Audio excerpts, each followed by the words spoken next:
You can measure the size of an elephant. You can clock the speed of a cheetah, but you can't quantify the heart of a kings, queens, and in-betweens. Welcome to Dr. Boxing Talk. Stream starts now. The champ is here! The champ is here! The champ is here! The champ is here! The champ is here! The champ is here! The champ is here! The champ is here! If I tell you I'm good, probably you will say I'm boasting. If I tell you I'm no good, you know I'm lying.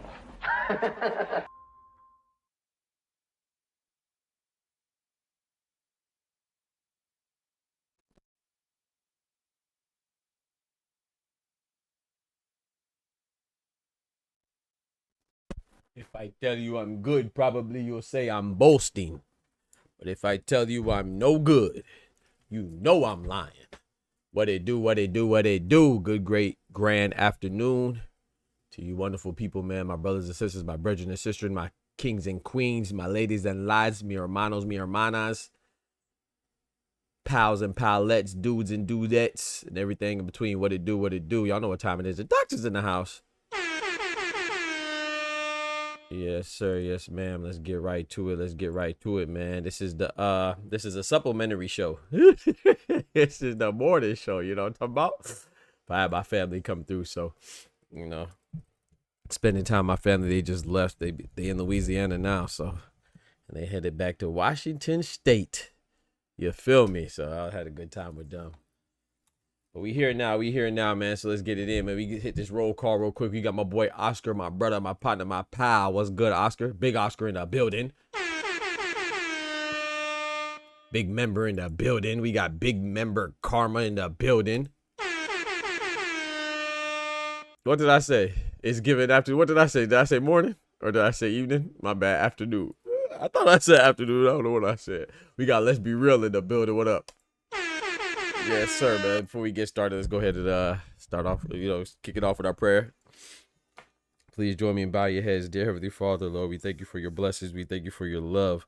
Thank you for your continuous mercies. We thank you for your guidance. We thank you for your forgiveness, Lord. We also thank you for your blessings, and we just ask that we optimize or utilize our blessings and get the most out of it. Optimize our efforts, optimize our everything. Let's go to a full betterment of ourselves, optimization of ourselves and our intentions and our thoughts and our dreams and our focuses, Lord. Just allow us to remove the negative thoughts and the negative feelings and the negative intentions out of our system, Lord, and just focused on purity, focused on pleasing you, focused on less ego and more, I don't know, social awareness. And let's just do what we can do to take care of each other and not just be selfish in our thoughts and our ways. We ask you for your continuous blessings and continuous mercies, and lead us into the rest of the week, putting our best foot forward. In Jesus' name, amen. Not just for us, but for our neighbors as well. We got 2-4 in the building. Don't forget to smack that like button if you haven't done so already, man. So let's talk about what's going on this weekend, man. I missed a lot of boxing. Well, I didn't really miss it. I wasn't paying attention intently. I didn't fully miss it, but I definitely missed the stream. You know, we didn't stream it. You know, we would have been live for the all-women card, man. One time for the ladies.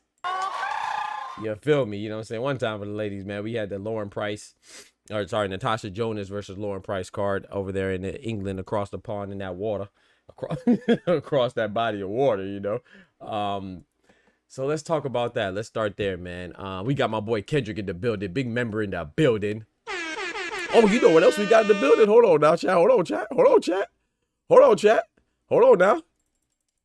We got the Gypsy King of Obesity in the building. Stop playing now. Come on now. We got Big Tyson Fury in the chat. Too much jelly in that belly. You feel me? Yes, sir. I forgot about the new emote, man. Shout out to all the members, man. You know what I'm talking about? In the last 2 days, we got the GTD chains out. We got the hey, yo, hold on out. And we got the Gypsy King out. Come on now. That's big growth, man. We gonna keep going and growing. So let's keep this thing popping how it is, man. Shout out to y'all. Oh, I can't even do it. Shout out to Karma. I'll do it for you one time. Let me holler at Cardi B.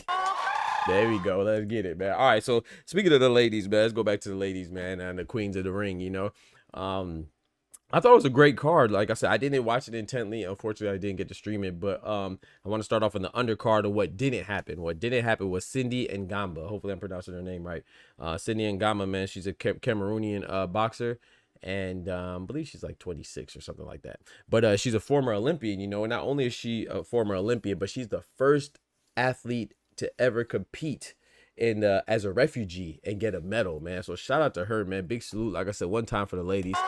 I'm talking about that demonstrates all types of fighting spirit, all types of hustle, all types of belief, all types of faith, all types of perseverance. You know, she's the first ever refugee to medal in the Olympics, bro. You know what I'm saying? She received the bronze medal, and that's in history. That was in the Paris Olympics, man. So I was looking forward to her fighting, but unfortunately, she took that medal in the Paris Olympics for middleweight. But unfortunately, she didn't get to fight this weekend because she fell ill. And it's so funny because I was talking about this the other day. You know, I was like, you know, a lot of times we think, oh, these boxers or these fighters are, we selfishly think that these fighters are ducking because they're sick or like injuries don't happen. It's like, yeah, sometimes they use it as an excuse, like Floyd Kiddos and Schofield. You know, I don't even care if his was legitimate or not because they had so many excuses during the buildup. But a lot of times it's legitimate. Like I said, if you watch any other sport, man, any other sport, people are out of games all the time. LeBron just got injured. You know what I'm saying? What's the name? Kyrie Irving just got injured. You know, and sometimes they wouldn't even show up because of load management, you know, and stuff like that. So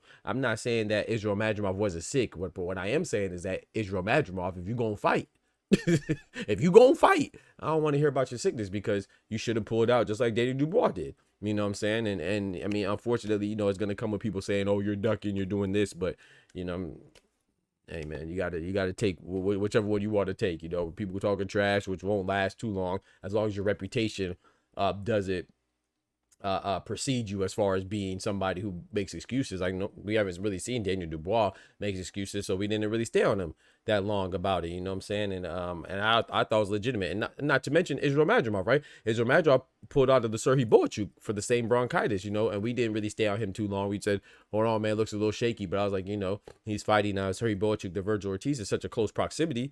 It was okay. You know, we looked over it. But then when you sick again in your second fight, after you already canceled another one, and then you say, oh, well, you know, I didn't feel good, that's why I performed like that. We not try to hear it because that's whether it's intentional or not, you're by default taking away credit for Virgil Ortiz who put out a great performance. So, but anyway, Cindy Ngamba, she was sick, so she didn't get to have her pro debut. That would have been her pro debut, the Jonas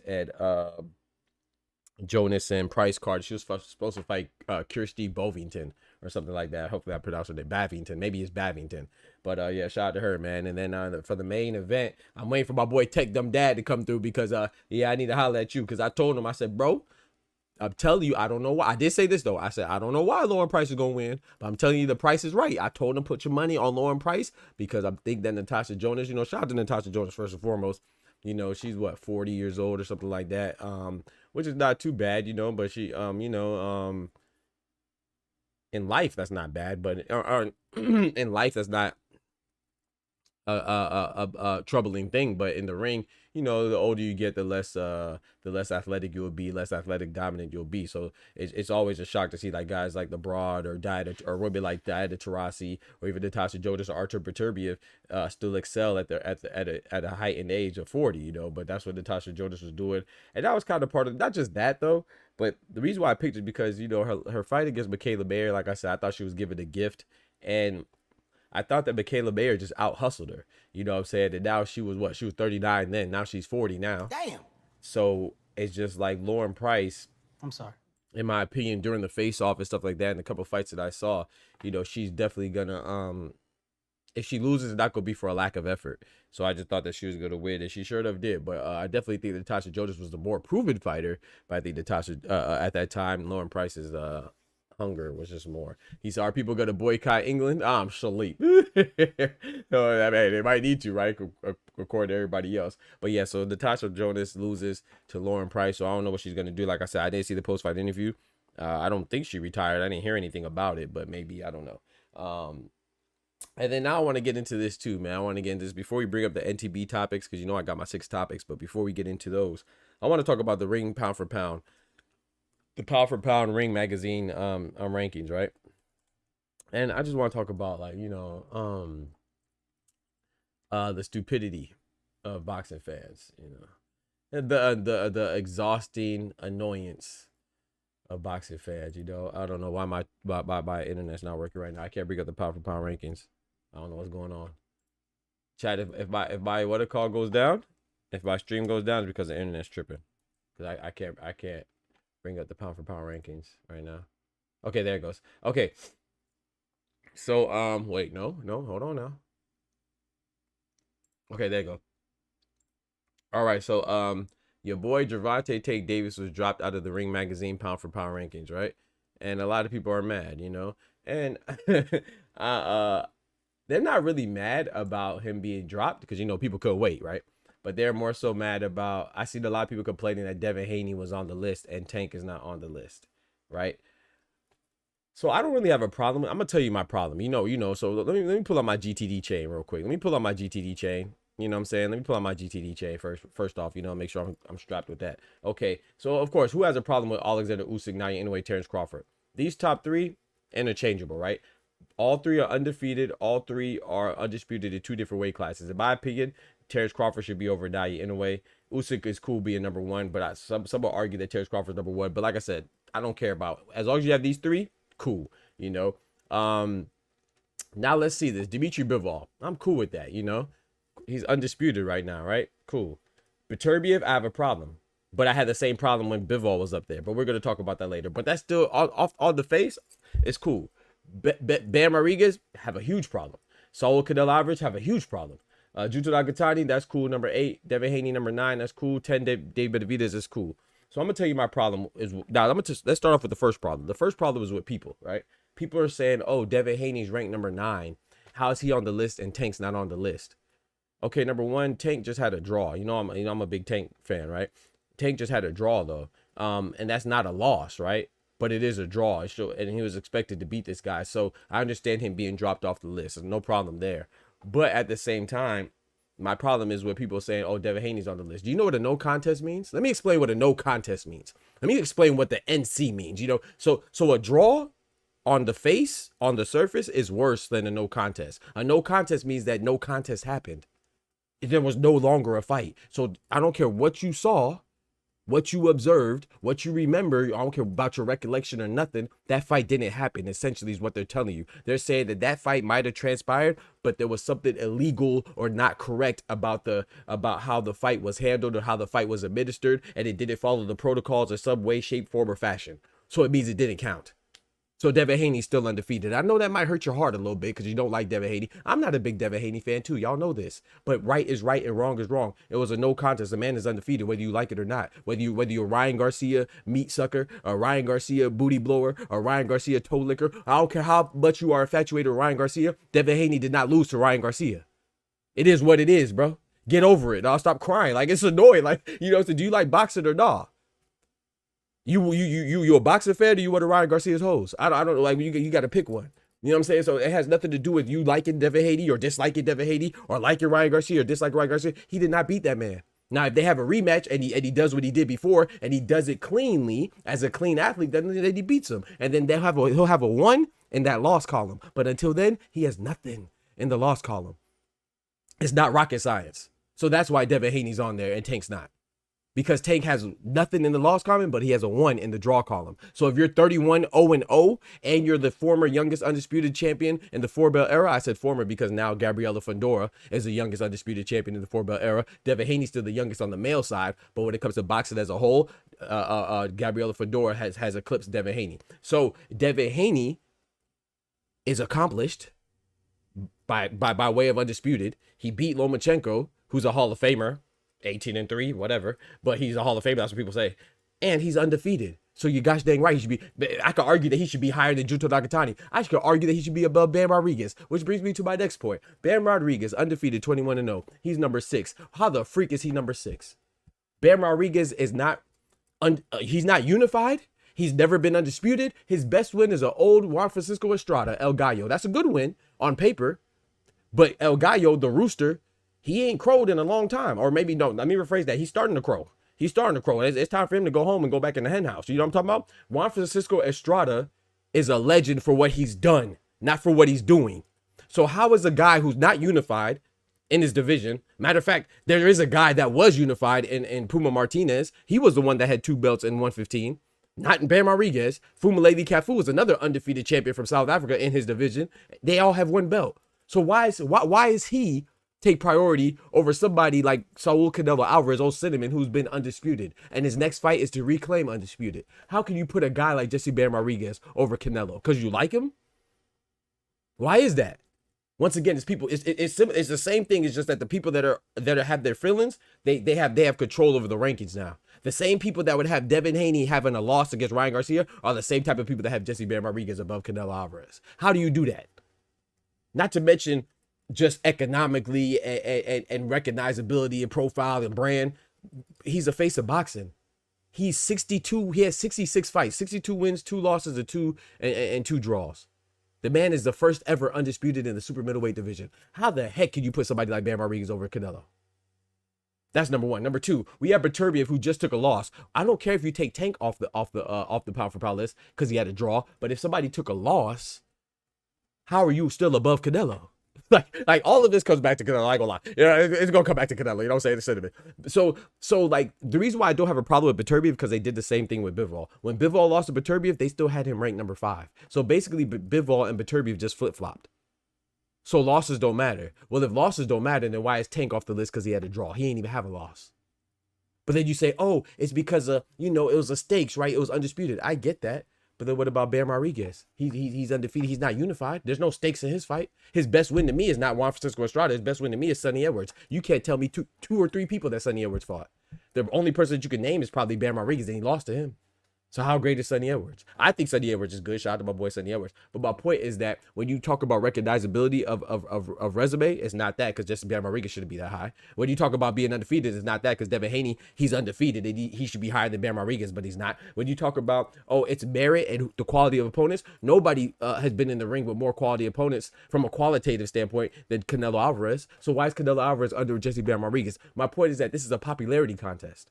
And it's becoming blatantly obvious. They're not even trying to hide it from you anymore. The reason why Dimitri Bivol was only ranked number 5 after losing to Beterbiev was because Eddie Hearn and Matchroom is tied in like this with Turkey Al-Sheikh.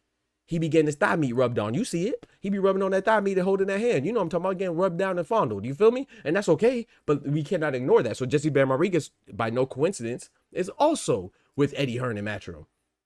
Because if you're going to have Jesse Bam Rodriguez number 6, they both have one title in their division. Why isn't Junto Nakatani number 5 or something?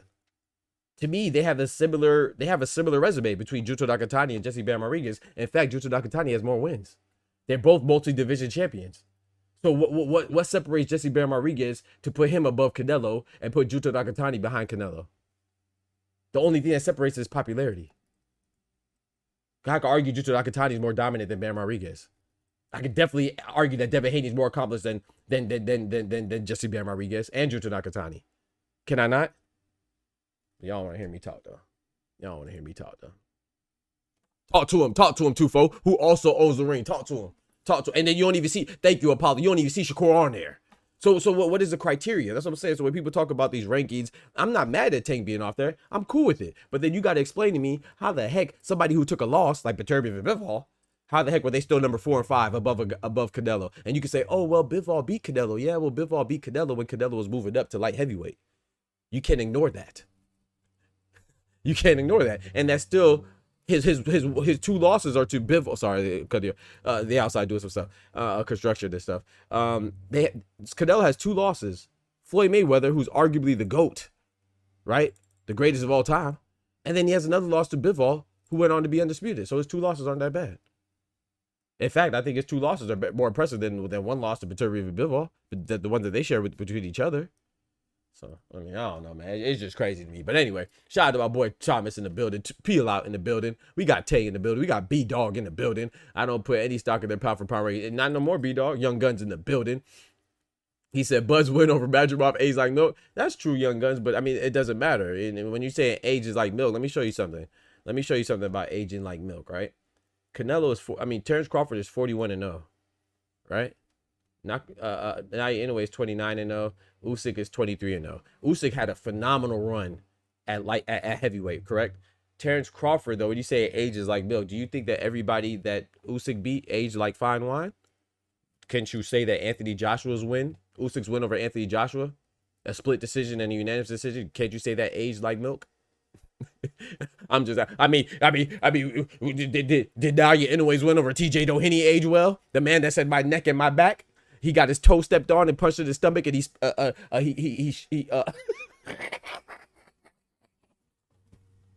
can't even get it out, bro. He had a hurt. The man got his big toe stepped on, punched in his stomach, and he had a herniated disc in his back. Did that age well? What are we doing? Did his last win against Yi-Ju Kim age well? Did Louis Neary age well? Didn't Louis Neary get knocked out by Brandon Figueroa? Brandon Figueroa just got beat up by Stephen Fulton, a guy that Naoya Inoue knocked out. Did that age well? It's so funny how we move the goalposts when it comes to certain fighters.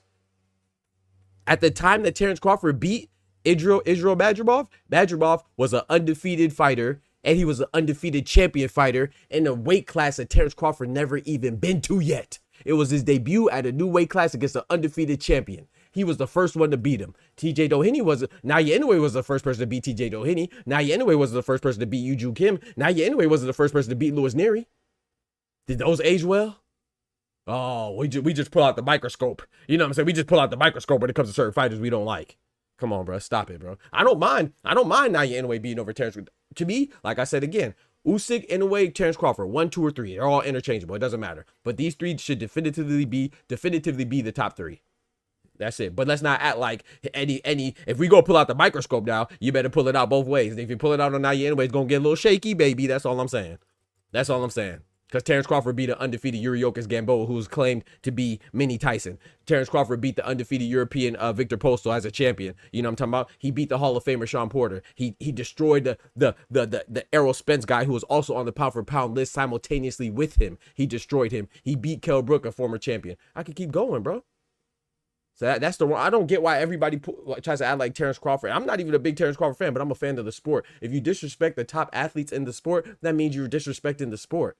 So to me, I'm gonna be honest, this is disrespectful as hell. Canelo being between Junto Nakatani and Jesse Bam Rodriguez is disrespectful.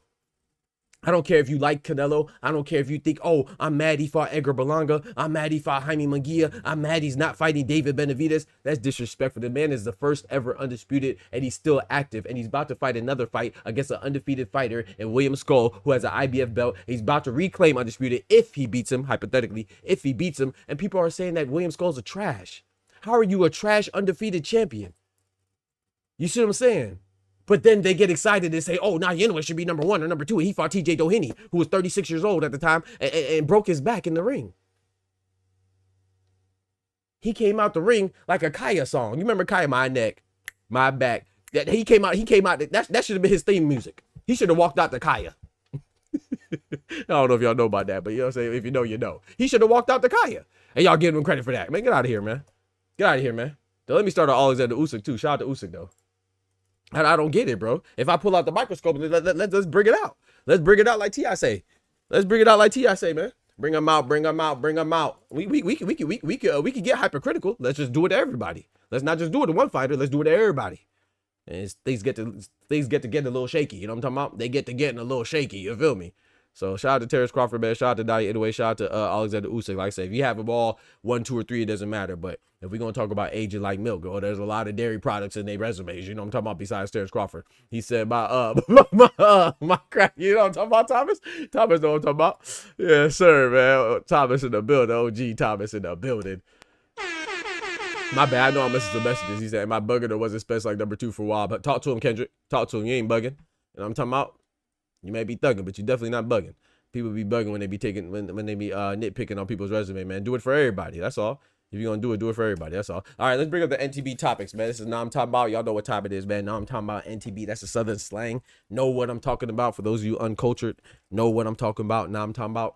Let's get right to it, man. So we talked about that. I want to be very clear though before we move on. I don't care about Tank being removed, you know. I just don't like the reason. Like, we got to stop holding these guys only to their contemporaries. Because if you compare Tank with Devin Haney and Shakur and T.O., and if you only compare them, what about the rest of the league? You know what I'm saying? Like, Junto Nakatani, let's compare him to Ryosuke Nishida. He's an undefeated champion in his division. Yoshiki Takei, who's the other guy? Yoshiki Takei, Seiya Susumi. They're all undefeated at 118, just like Junto Nakatani. Junto Nakatani is one of my favorite. I think that he is the best at 118, but you have to prove it in the ring. So if we're gonna compare Tank, if Devin Haney can't be there because he doesn't sit right with you because Tank destroyed Ryan Garcia and Ryan Garcia destroyed Devin Haney, since we were ignoring PEDs all of a sudden, then let's compare Junto Nakatani to his peers as well. And according to the comparison, then they each have 1 belt. There's 4 different champions and they're all undefeated in the same division. Why is he on the pound for pound list? But you don't want to talk. You don't want to have that conversation, though. We just want to go off of our feelings and what we think and what we see. Because you don't see Ryosuke Nishida fight, so you think Junto Nakatani is 10 times better than him. You just assume that. You think that there's nobody else in his division for him to fight. Because all you know is Naoya Inoue, and you know, oh, Junto Nakatani is good and he's little, and Naoya Inoue is good and he's little. Let's have the little men fight. Or Bam Rodriguez is good and he's little, and Naoya Inoue is good and he's little, so let's make them fight. No, Bam Rodriguez has 2 other champions that are undefeated in his weight class, and one of them's calling him out. The Argentinian champion Puma Martinez is literally calling him out right now. Hopefully Eddie Hearn can make the fight happen, but you know, a lot of this stuff is just emotionally driven. So there's nothing wrong with Devin Haney being on there, but your objection goes to Devin Haney because Tank is not on there, just because all you know is Tank and Devin Haney and Ryan Garcia and Teofimo and Shakur. What about the other fighters? So I don't know. It just looks silly to me. Young Gun says pretty much, you feel me? And that's crazy, right? That's crazy, right, Young Guns? That's crazy. I'm not saying this. So I want to be very clear too. There's nothing wrong with being number one, boxing is a complicated, convoluted sport, right? It has a lot of integral parts and it has a lot of moving parts, you know what I'm saying? Moves with fluidity. So it's very confusing and hard to keep up with, right? So I'm not saying that you should know, not you, I'm talking about you in general, not you specifically. When I say you, I'm talking about you in general. So I'm not saying that people, let me say people. I'm not saying people should know every champion in every division. Of course, you're going to like what you like and not like what you like. I like women's boxing. I like men's boxing. I like heavyweights. I like minimum weights. I like Oscar Collazo. I like Alexander Usyk. You know what I'm saying? Minimum weight, heavyweight, respectively. But I'm not advocating that everybody should. But what I am advocating for, if you don't know, then some conversations you should sit out. You know what I'm saying? So like when you go and look at the pound for pound list and you see Devin Haney, you automatically make a comparison with Shakur and Ryan Garcia and Teofimo and Tank. But what about, to me, the absurd thing on there is not that Tank is missing, and I'm a Tank fan. To me, the absurd thing on there is the fact that Beterbiev only went down one ranking and he just lost, and he got smoked, in my opinion. You know, I thought he lost 9 rounds to 3. You know, the first fight was good, but the second fight he got washed. He got smoked and smoking a pancake. And then I'm cool with him being on there, but then you can't tell me that Tank doesn't belong on there because he has a draw. It's just very much inconsistent. But I don't mind him not being on there. But then you can't tell me that that's your problem that Devin Haney's on there. But then we have Bam Rodriguez sitting above Canelo. What accomplishments does he have to hold? What did my boy Terrence Crawford say about Tank? He said he couldn't tie his shoestrings. He can't tie Canelo's shoestrings. The man Canelo is like, you got to respect that. Like, I know it may not have happened recently or whatever, recency bias. That's cool. But the man is still an active fighter. What if he reclaims undisputed? I mean, is he going to shoot up past Beterbiev or Bivol? I doubt it. I mean, I think he should already be up there in my personal opinion. But it is what it is, man. Let's keep it moving. Let's keep it moving, man. The likes looking miserable. You know, yeah. Smack that like button, man, for your boy. I appreciate it. Shout out to Al Booker. Shout out to Thomas Hill, man. I appreciate that. It's like Pacquiao. Peel out was good. He said, and was 35-1. He's the only one to knock down anyway for a reason. He was significantly bigger, yet anyway keeps going up and up in weight, knocking out everyone out. No, he anyway's not going up and up now. He's been at 122 for a while. Let's not exaggerate. He's not doing what Pacquiao's doing. Let's calm down now. Let's calm down. He's 2-time undisputed, yes. And if it was about knocking everybody out, then I mean, didn't Terrence Crawford before Israel Madrimov, didn't Terrence Crawford knock down like his last 11 or 12 opponents? So it's not just about knocking everybody out. It's about the push that you have behind you. Naoya Inoue on top rank, and people want to talk about things that they don't really know. Naoya Inoue is great. Like I said, he should definitely top 3. I don't care what order you have it in. But if you try to nitpick like people do with Terrence Crawford, you said Louis Neary was significantly bigger. Not really. I mean, Louis Neary, he fights at 122 and 126. The reason why that was an okay fight was because, I'm sure you know this, peel out, but for those who don't, the reason why people didn't complain like myself about Louis Neary and Naoya Inoue is not because Louis Neary deserved the fight. It's because Louis Neary historically had a situation similar to Ryan Garcia and Devin Haney. Louis Neary cheated an undefeated champion named Yamanaka that was from Japan, and when he beat him, he tested positive for PEDs and he came in overweight, and then they had a rematch and he cheated him again and he knocked him out even faster. I think he went from 4 rounds to 2 rounds or 6 rounds to 4 rounds, something like that. So then Naoya Inoue in Japan, subsequently Louis Neary was banned because of that, right, indefinitely, but they uplifted the ban so Naoya Inoue could put them paws on him. So I thought that was gangster. I was like, man, that's dope. You know what I'm saying? That's a movie type anime-esque script right there. You know, that's a nice storyline. But if you remove the storyline, like I said, Louis Neary got knocked out by Brandon Figueroa. Brandon Figueroa got beat up by Stephen Fulton. I'm not talking about the second time. I'm talking about the first time. So you're fighting a guy, because this is a standard that we hold Shakur and Tank to, right? Because when Shakur beat up Artem Harutyunyan, a lot of us said, oh, he's fighting Tank's opponent Scraps and Frank Martin. Because remember, Frank Martin beat Artem, right? So if we're going to keep the same consistency when it comes to our critiques, right, then we should keep the same energy for Naoya Inoue. Naoya Inoue fought Louis Neary. Louis Neary lost, got knocked out, stopped to the body by Brandon Figueroa. Brandon Figueroa already lost to Stephen Fulton by decision. What did Naoya Inoue do to Stephen Fulton? He already knocked him out. So where's the intrigue? If you knocked out the guy who beat the guy that knocked out the guy that you're about to fight, why are you excited about it? I'll tell you, because of Naoya Inoue, we don't pay attention as much as we pay attention to others. We're not as hypercritical as we are with certain fighters as we are with all other fighters. You know, and I think that's a problem. You know, I think that's a problem. I think that's evident when we look at Ring Magazine pound for pound lists, and you can see the blatant bias. But shout out to my boy Naoya Inoue, though. He a beast, though. That's not an indictment on him. I'm just saying that if someone's going to say, you know, Terrence Crawford's win's not that good or this win's not that good, let's tell the whole story. There's a lot of people look a little shaky, baby. You know what I'm talking about? A lot of them look a little shaky. Shout out to my boy Oscar dropping some bread, some cheese, some butter. Hey. Uh-oh, my alert's messing up. Hold on, chat. Shout out to my boy Oscar. Oscar hit the cash app, man. Dropping that bread, that cheese, that butter.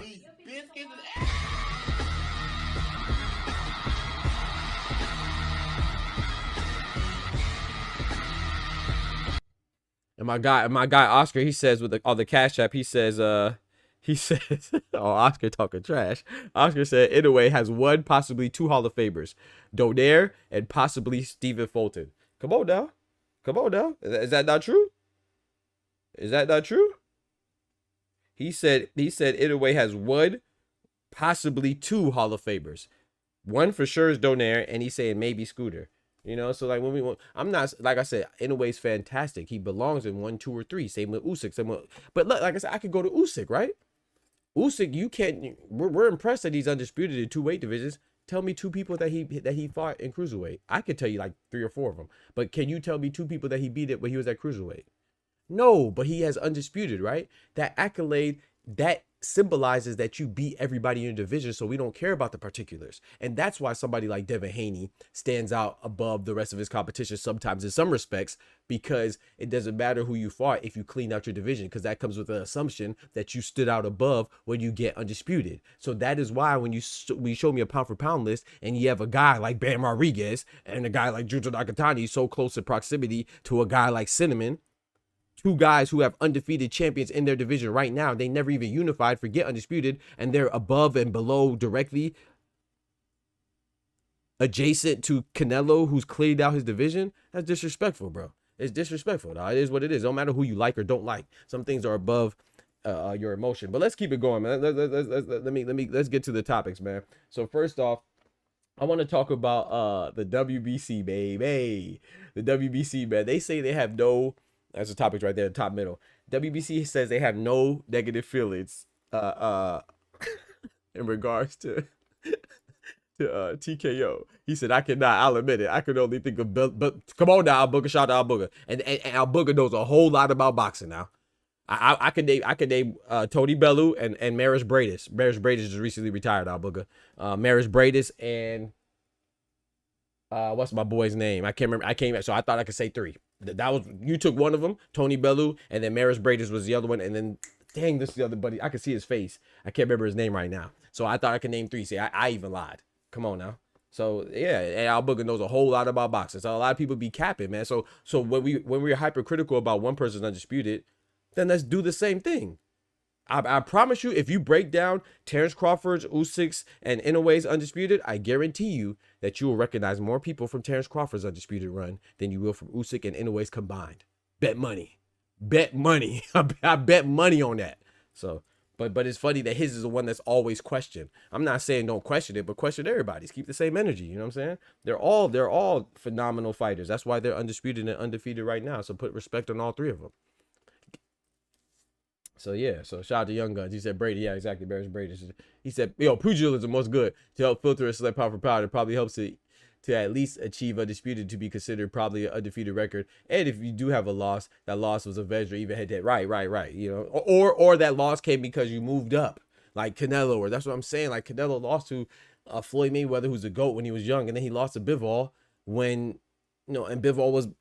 He had to move up to do that, you know. So it's like I don't get it, bro. It's like I don't know, whatever. Anyway, so WBC says they have no hard feelings when it comes to Big Turk and the TKO and the Dana White. And people thought that the WBC was mad, you know, President Mauricio Solomon, because, you know, as you know, recently they mandated that Bivol fights Benavidez next, right? And we're like, hold on, we want the trilogy, you know. And I think that people just assumed that the mandatory and Dave Benavidez, them ordering the mandatory and then their belt being removed from the photo op that was between Canelo and William Skull, that they have a problem. And I'm like, man, you gotta just kind of take a step back. I'm not saying that there's not an issue there, something brewing, because usually what they say, where there's smoke, there's fire. So where there's clowns, there's a circus, you know what I'm talking about? But just because the optics look bad, it did look bad. It looked offended. I'd be offended if I was Mauricio Solomon or anybody that had the WBC title when Canelo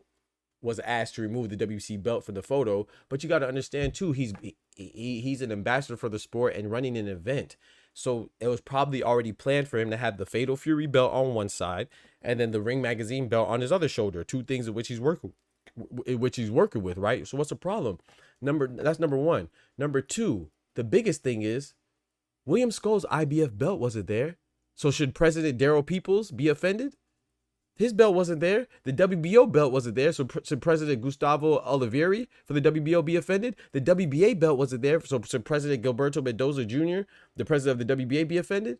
The only reason why we think it's a problem is because we actually saw him dismiss the WBC belt. What if Reynoso would have been holding the WBA belt and they would have dismissed the WBA? Then it would have been the other one. You know what I'm saying? We would have been questioning if Big Turk is gangbanging against WBA. That's number two. Number three, so sometimes your eyes could deceive you. But number three, the biggest thing is is it Big Turk working with the WBC for their Grand Prix? That's ran by the WBC. So if there really was an issue of him being dismissive or denouncing the WBC, Why would he be working with them? So that's what I'm saying. Like sometimes us boxing fans as a whole, as a collective, not individually, we like to look for drama. Like, bro, go watch soap opera. Go watch Days of Our Lives, Young and the Restless. Hell, go watch the Real Housewives of Orange County in Atlanta or whatever it is. You know, that's where you can get all the drama. But like, it's less focused on the sport and more focused on the drama and interpersonal relationships. Like I don't understand. I'm not saying that there's not something brewing, but him dismissing the WBC belt, I would have been more alarmed and concerned if the WBA belt was there, the IBF belt was present, WBO president was there. I mean the belt was present, and then he dismissed the WBC. Then it's something to talk about. But the only two belts he had was a custom Fatal Fury belt in light of the event to symbolize the event, and then the Ring Magazine belt in which he owns. What's wrong with that? So I don't know, man. I like I said, it doesn't mean that President Mendoza, it doesn't mean that Mauricio Sulaiman doesn't have feelings or doesn't have an ego that was hurt or whatever, of course. But let's not go overboard. If there is something brewing and there is actually a conflict, then we'll hear about it. You know, 2 Cents boxing in the building. What's good? I'm talking about one time for the ladies. Let's get it, man. So yeah, I just thought that was kind of crazy, man. I think that you know, and then also too, I just think that's crazy, man. I think people just jump out the window so much. She says drama is part of boxing. I'm telling you, drama, bro.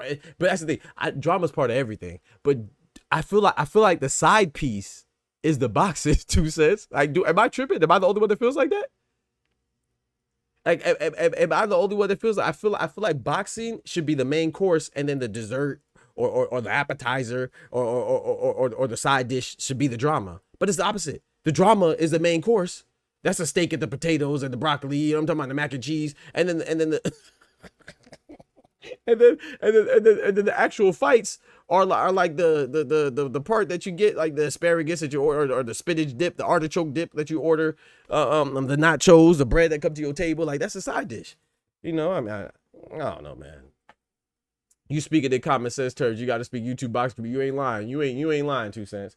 You ain't lying. You are not lying. The boxing match is the result of it all. Yeah, facts. Like, I don't know. Your skills are true power for power. That sanctioned bodies scared to see you go and not represent that weight class anymore. That's true power for power right there. That's true. That's true. Yeah, I just don't understand it, man. So that's it for the WBC. That's just my opinion on the WBC, man. I don't think that's too big of an issue. But I will say this though, I did like how the fighters are coming out in solidarity. Talk about, I'm proud to be a WBC champion. Oh, I ain't gonna lie, I was crying. You had Shakur Foster out there. You had a lot of other WBC champions coming out. I'm proud to be a WBC champion. Like, I'm not saying that the timing was just funny. I'm not saying there was anything that was planned or organized or recited, but it just looked crazy. That's dope though. You should be proud of who you are as a champion, because the WBC is a very prestigious, respected belt. You know, that doesn't mean that the sanctioned bodies don't do some nefarious things and some, you know, come at you sideways sometimes and do some questionable things, but it is a respected belt, man. So shout out to the WBC. But I don't find it alarming. But if I'm President Mauricio Sulaiman, the optics don't look good. So I understand how, you know, maybe your pride or something be hurt, but at the same time, when you're an adult, you got to look at situations and analyze it accordingly, and not jump out the gun, jump the gun and just act impulsively. Even though it's hard for us to do that, you know, I know it's hard for me to do that sometimes. So, but yeah, let's move on, man. Speaking of that whole it looks staged, but it's great for content. Yeah, facts. No matter how good they were viewed before the fight, it's crazy. Yeah, it doesn't matter, Peel Out. It doesn't matter. As soon as I go to the comments on videos after a big fight, they clouded whoever lost. Yeah, I agree with you, Peel Out. I agree with you. Social media boxing is ruthless. Bro, social media is ruthless by itself. Like, that's the thing about, like, these, not just athletes. It's not limited to athletes, right? It's celebrities, you know, and people in general, but celebrities too, especially the more famous you are, the bigger your brand, the more critiqued you will be. It's like, you can't do anything. Like, you can't say that you like a movie. People are going to talk trash about you, bro. Like, so imagine if you lose a fight or you have a draw, or like, look, bro, Tank didn't even lose. And look how they treated him. Look how Devin Haney got treated. Now, granted, Devin Haney looked bad. I'm not saying it didn't look bad. Like, I put my money on Ryan Garcia. I thought Ryan Garcia would beat Devin Haney, and I was right until I found out he cheated. You see what I'm saying? But people act like cheating doesn't matter. There's still some goofballs out there that are saying that it's a conspiracy, that somebody conspired against Ryan Garcia, that he didn't really cheat. Bitch, he failed the test, bro. We didn't question the validity of any other failed test. Oh, but if you like Ryan Garcia, all of a sudden now the protocol and the administrative powers that be, the ones that administer these tests and the protocols to have these tests and the validations of these tests, all of a sudden they question. You didn't question the validity of tests when Carter Bread popped dirty. You didn't question the validity of tests when Alicia Bumgarner popped dirty. Shout out to her, she cleared her name. Shout out to her for doing that because Carter Bread did it and Ryan Garcia did it. You know, they had the settlements and stuff like that and failed appeals. But shout out to the ones that popped dirty, because accidents can happen. But shout out to the ones that popped dirty actually go to court and prove their innocence through the legal system, like Canelo and Alicia Bumgarner. But anyway, you didn't question it when Amir Khan popped dirty for the same thing, the same Austrian as Ryan Garcia. Nobody was gangbanging in the YouTube streets or the Twitter streets saying that, oh, he's a victim of contamination. No, but if you like Ryan Garcia enough or you hate Devin Haney enough, then all of a sudden you don't care about how the fight transpired. You just care that somebody was put on their back pockets and somebody got embarrassed that you like or don't like. And I think that's corny, man. That's cool when it's from a kid, but as an adult, man, you gotta show some maturation and call it for what it is. A bitch cheated. He cheated, bro. You know, it is what it is. Whether you like him or not, the man cheated. We do not let people who are on the juice discuss real athletes. That's all. She said, actually, I did a video about the Bumgarner situation. Definitely question the validity of the test. Hold on, not too much on Bumgarner. Now hold on now. No, but shout out to you though. If you said you did a video, shout out to you. How many people are doing that? How many? Like if you question what you obviously did with Alicia Bumgarner, that's cool. But I guarantee you probably questioned about Canelo too, don't you?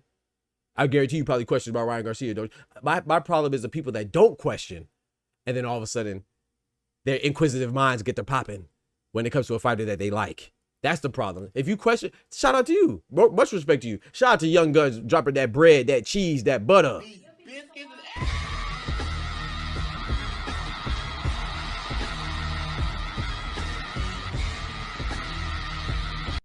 Shout out to Young Guns dropping the $2 on the chat, dapping me up. I appreciate you, brother. Shout out to you, man. Shout out to you, man. Young Gunners, you know what I'm saying? Chris and Neef. Hey. Yes, sir, the Young Gunners. But yeah, shout out to you, man. I appreciate you dropping that graffiti on the chat walls. You know what I'm talking about? Yes, sir. Appreciate you, brother. But yeah. So yeah, my issue is not questioning. We should question some things, but if some people question if Austrian's a PED. No one questioned when Amir Khan, bro. Amir Khan got suspended for so long for failing the test due to Austrian, the same substance as Ryan Garcia, that he retired. He got 2 years after losing to Kell Brook, and he retired. Where was everybody gangbanging about his innocence? You see what I'm talking about? So it's just crazy. It's just crazy. You feel me? It's just crazy. You know, the hypocrisy. That's all. The virtual dap. Yep. You know what I'm talking about? I appreciate that. Shout out to Young Guns. Now let's move on to the same situation, man. Where Canelo, and I thought this was funny, you know, but I do think it's important to point out. Canelo had a little comment towards William Skull. He said, William Skull, did you, he said, bring your bitch. Yo, Canelo speaking English is one of the best things ever, bro. I'm not gonna lie, I'd be so entertained. Not just because I like Canelo, but you know, it's just he be talking crazy, man. But he was like, he said, did you bring your bitch? But he was talking about a person in the crowd that was a fan. He asked him, he asked William Skull if this groupie of a fan was his bitch. It was not that he was saying, oh, bring your bitch. A lot of people thought he was telling William Skull to bring his significant other or his girl or whatever to him. That's not what he was saying. If you go back and watch it again from another angle, you can see he's talking to an obnoxious fan that was a fan of William Skull. And so he got on the mic. He asked William Skull, did he bring his bitch? And he was referring to a guy that he was talking trash to. So but that's the thing though, especially if you're shout out to all the bilingual folks out there. You know what I'm saying? Multilingual folks. But sometimes when you're not, some things get lost in translation when you're speaking the same language fluently, but sometimes when you speak another language and then there's a lot of stuff going on, things get lost and then people assume what you're saying. And if you go back and see, he wasn't talking to William Skull, but it was funny as hell though. He was talking about an obnoxious fan that was William Skull's fan. He basically said that, oh, William Skull brought his bitch. So but that was funny though, man. Shout out to Canelo. I think that I think that this is going to be a good fight. I think it's going to be better than what people think. I just think that Canelo is falling into the same trap as Gervonta Tank Davis. You know, they're two big stars. Of course, Canelo's a face of boxing. Then I would say the second and third biggest stars are probably Anthony Joshua, Gervonta Tank Davis, or whatever order you want to put them. But, you know, I think Canelo may be falling into the same trap as Tank did with Lamont Roach. Like, not personally, because I think Canelo is going to be prepared for everybody, consummate professional, just like Floyd Mayweather, just like the other greats, to take everybody seriously. But Mom's talking about the same trap is that because people don't know Lamont Roach, people don't know, they don't do their due diligence, you know. When he performs well, they're gonna be like, oh, it's not that Lamont Roach performed well, it's that Tank got exposed. Same thing with Canelo. Like, they don't know William Skull and they don't respect champions. Lamont Roach was a champion. And they fought before the amateur, so they have a history, you know, and he's been above 130 multiple times. A lot of people don't even know that. But then they'll say people that don't know that, they will go and make these, they will bestow these labels like bum and tomato can and somebody who doesn't deserve to be in the boxing ring with Tank. And they will say things like, oh, he's about to get knocked down in 2 rounds. Oh, he's about to beat this guy. This guy squares up too much, all from a media workout. You never even really seen this guy fight. So same with William Skull, right? So if William Skull even makes it look competitive, people go say, oh, well, you know, it's Canelo's, he's just lost a step, or he's on the decline. And I'm not saying that can't be true, but you have to respect William Skull as a champion because he's undefeated and he's a champion. Everybody doesn't become a champion, you know, and instead of just saying, oh, I'm unfamiliar with this guy, they try to fake the funk and repeatedly, habitually fake the funk. And then when they end up being wrong, they don't even be like, oh, my bad, I was wrong. They try to say, oh, something's wrong with Canelo or Tank. Like, for example, there's this goofy that said that Lamont Roach is going to get knocked down in 2 rounds because he squares up so much. He saw that at the media workout. And now the same goofy, first this goofy was saying that Lamont Roach didn't belong in the same ring as Tank. Now the same goofy is saying that Tank doesn't have enough in his toolkit to deal with Lamont Roach. So what I'm saying is, like, you either on the porch or you in the street, bro. Either you know what you're talking about or you don't know what you're talking about, but you can't have it both ways. You can't have it both ways. You can't call one guy a bum and in the same breath congratulate him and say how good he did, but he only did good because the guy he was fighting was exposed. You might as well just be quiet because you're not offering any substance. You see what I'm saying? So I think that Canelo's in the same position as a Gervonta Davis as far as having an relatively unknown opponent, to where if William Skull does well, it's like they're just going to knock Canelo. And if Canelo does well, they're just going to say, oh, he didn't fight anybody. He's a tomato can. Like, how can you call an undefeated champion, whether you know him or not, a tomato can, a bum? Like, you just look like a tomato can and a bum when it comes to your intellect. You see what I'm saying? It's like that same thing what happened to Tim Tszyu. And everybody's like, oh, Bakram, who is Bakram? Tim Tszyu gonna smoke Bakram. Then Bakram smoked him. I'm talking about, I ordered my chicken sandwich. I ordered some chicken wings. I ain't even opened my wings yet. You know how mad I was at Tim Tszyu? I ordered a whole platter, bruh. A wing platter with a sandwich. I ain't even get to my wings yet, but it was over. Bakram ran through him like shit through draws. And the same people that counted out Bakram, they didn't say, oh, my bad, man, I didn't know about Bakram. No, they just say, oh, Tim Tszyu's trash and he was overrated. And he might be overrated, but you know what I'm saying? It looked like it. But the point is that Bakram, you didn't know Bakram. So how are you going to make assessments on people you don't know? Same with William Skull right now. William Skull's an undefeated champion. You got to respect that, because Vladimir Shishkin, the guy he fought to obtain the vacant IBF title, he's not a champion. Everybody that fights doesn't become a champion. So it's still prestigious. It's still an accomplishment that not too many achieve. So I just think it's just, I don't see how that's good for the sport to continuously knock down champions. Like, I'm not saying that every champion is equal. I'm not saying that email champions, intern champions, are the same as a super champion or a regular champion or a unified champion or undisputed champion or a lineal champion. No, there's differences. Like Kambosos, no disrespect to Kambosos, I think Kambosos is a good fighter. He's not as good as a champion as Tank or Devin Haney, no, but he's still a champion, bro. Everybody, Max Hughes ain't not a champion right now. I'm sure he would like to be. Giovanni Cabrera's not a champion right now. I'm sure he would like to be. Bruce Shushu Carrington's not a champion right now. I'm sure he would like to be.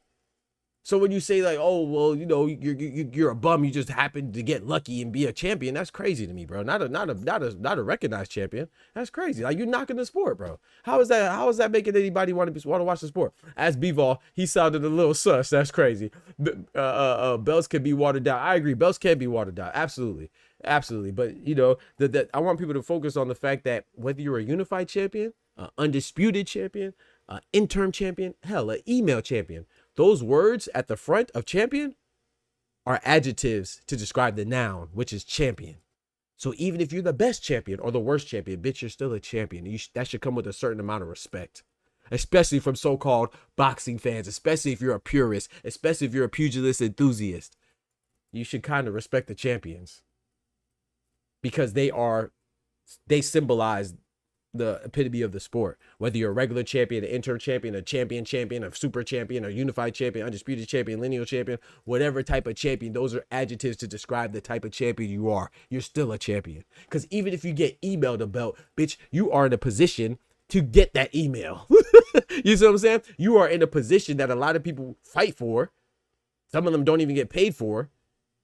They want to be in that position. So even if it's for a vacant belt, you're in that position ranked number 1 or 2 to fight for that vacant belt. If you are an interim champion and let's say Terrence Bud Crawford, he decides to leave to go to a new division at 154 and all the other champions, because he was undisputed, they are considered email champions because he left. Well, those guys, Jerron Boots Ennis, Stanley Onis, Brian Norman Jr., and Mario Barrios, they're in a position to inherit that belt. They weren't randomly selected. No, other people weren't. You know what I'm saying? So I think that it should come with I'm not saying that all champions are created equal. No, sir. But we should show love to the champions, bro. You can't make sense of it, doctor. I can't. I try. I be fighting. I be pulling my GTD chain out. You know what I'm talking about? I be pulling my GTD chain out. You know, I be fighting, man. I be fighting for the homies.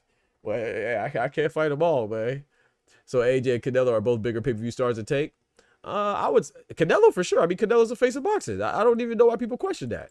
But that's the thing, though. Peel out. I'm gonna get you a question, but let me address this real quick because I like that what you asked. That's a great question, right? Even if they aren't or they are, that's not all that makes you the face of boxing, right? That's number one. I mean, of course, economics has a lot to do with the revenue generation because that's where your profile, your marketing comes from. But like, okay, the way we say it is like we want boxing to have 1 star. So the clear answer to your question is no, right? Canelo, well, no. Canelo is a bigger pay-per-view star than Tank. Yes, Canelo is the number 1. AJ and Tank I would have to see because, you know, I don't think that, you know, it matters the pay-per-view numbers that you're looking at internationally. Some people are pay-per-view stars in their country. Some people give their fights free. Some people had pay-per-view internationally, like Tank and AJ sometimes. And some people are primarily what they call like a gate boxer. Like they have a lot of people that come to attendance, like AJ and Daniel Dubois. So Canelo's the biggest star. He's number 1. But the problem is that, like, if we compare this to any other sport, like Canelo would be like LeBron, right? Is Steph Curry not a star? Absolutely. Is he a bigger star as LeBron? No. What's wrong with that? Is Giannis not a star? Absolutely. Is Jokic not a star? Absolutely. Are they bigger stars than LeBron? No. What's wrong with that? So, like, it's like, you know how many stars we have in boxing? The biggest star is just Canelo. Like, let's call Canelo the mega star. Then Tank and AJ, they're superstars. And then Shakur Stevenson is a star. Devin Haney's a star. Ryan Garcia is a star. Anybody that you're worried, like, how many boxers, like, for example, for Shakur Stevenson, right? How many boxers do you know that we paid attention to where they were signing as a free agent? That's indicative of your star power. He was being courted by Golden Boy. He was being courted by Matchroom. He was courted by the place I wanted him to stay where he was leaving in Top Rank. You know what I'm saying? People were talking about maybe he'd go to PBC for a Gervonta Davis fight. We may not like Shakur. I'm not a big Shakur fan. He's not the biggest star, but he's a star. Jahab Pataya is a star.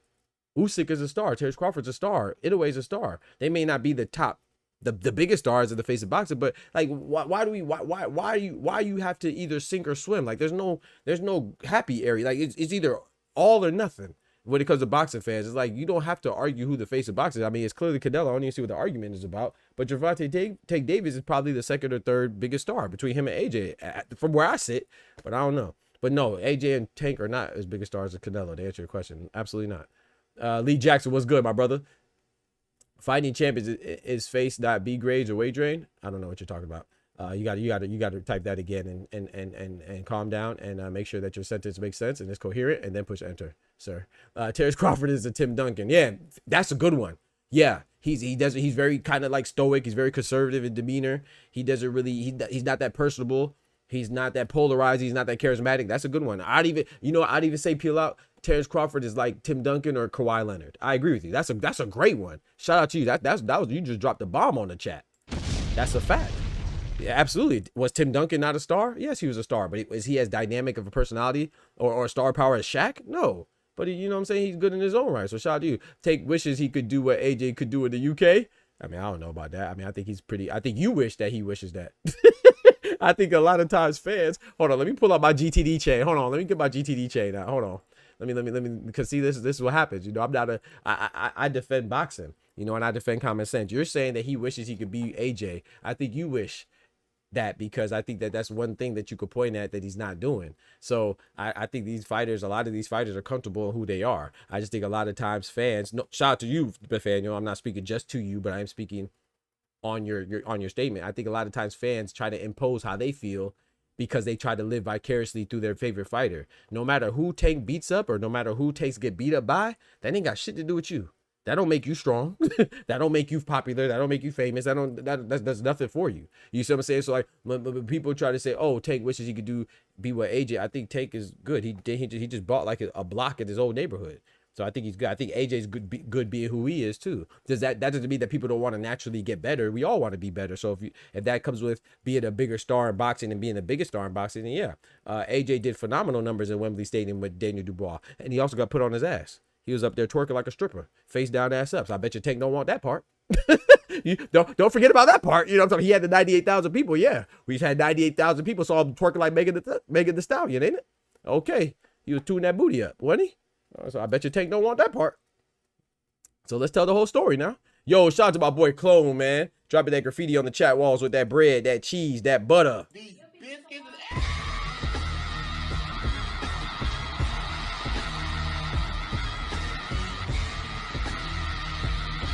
He said, damn near one. Yes, sir. And you want to start up the stream, bro, man, from fifth floor type schedule. Bro, man, from fifth floor type schedule. Shout out to Martin. Taking a draw, and all of a sudden you streaming starts later. Come on, bro. My stream starts later because I have family in town, man. Chill out, man. Chill out, bro. Chill out, bro. You out here snitching, man. You out here snitching, man. That's crazy, bro. Now my boy out here snitching on me. All right. I'm putting cases on all you bitches. My boy out here snitching on me. That's crazy. Not my boy Clone. But yeah, let's move on to the next topic, man. We got the Canelo part out of here. I'm going to try to run through these topics so I can open up the Discord so we can get some dope people come up and chat with me. See what y'all chop about. Yo, Czar in the building. What's good? Shout out to Czar, man. So I want to go to Eddie Hearn, man. I want to move on to Eddie Hearn, you know.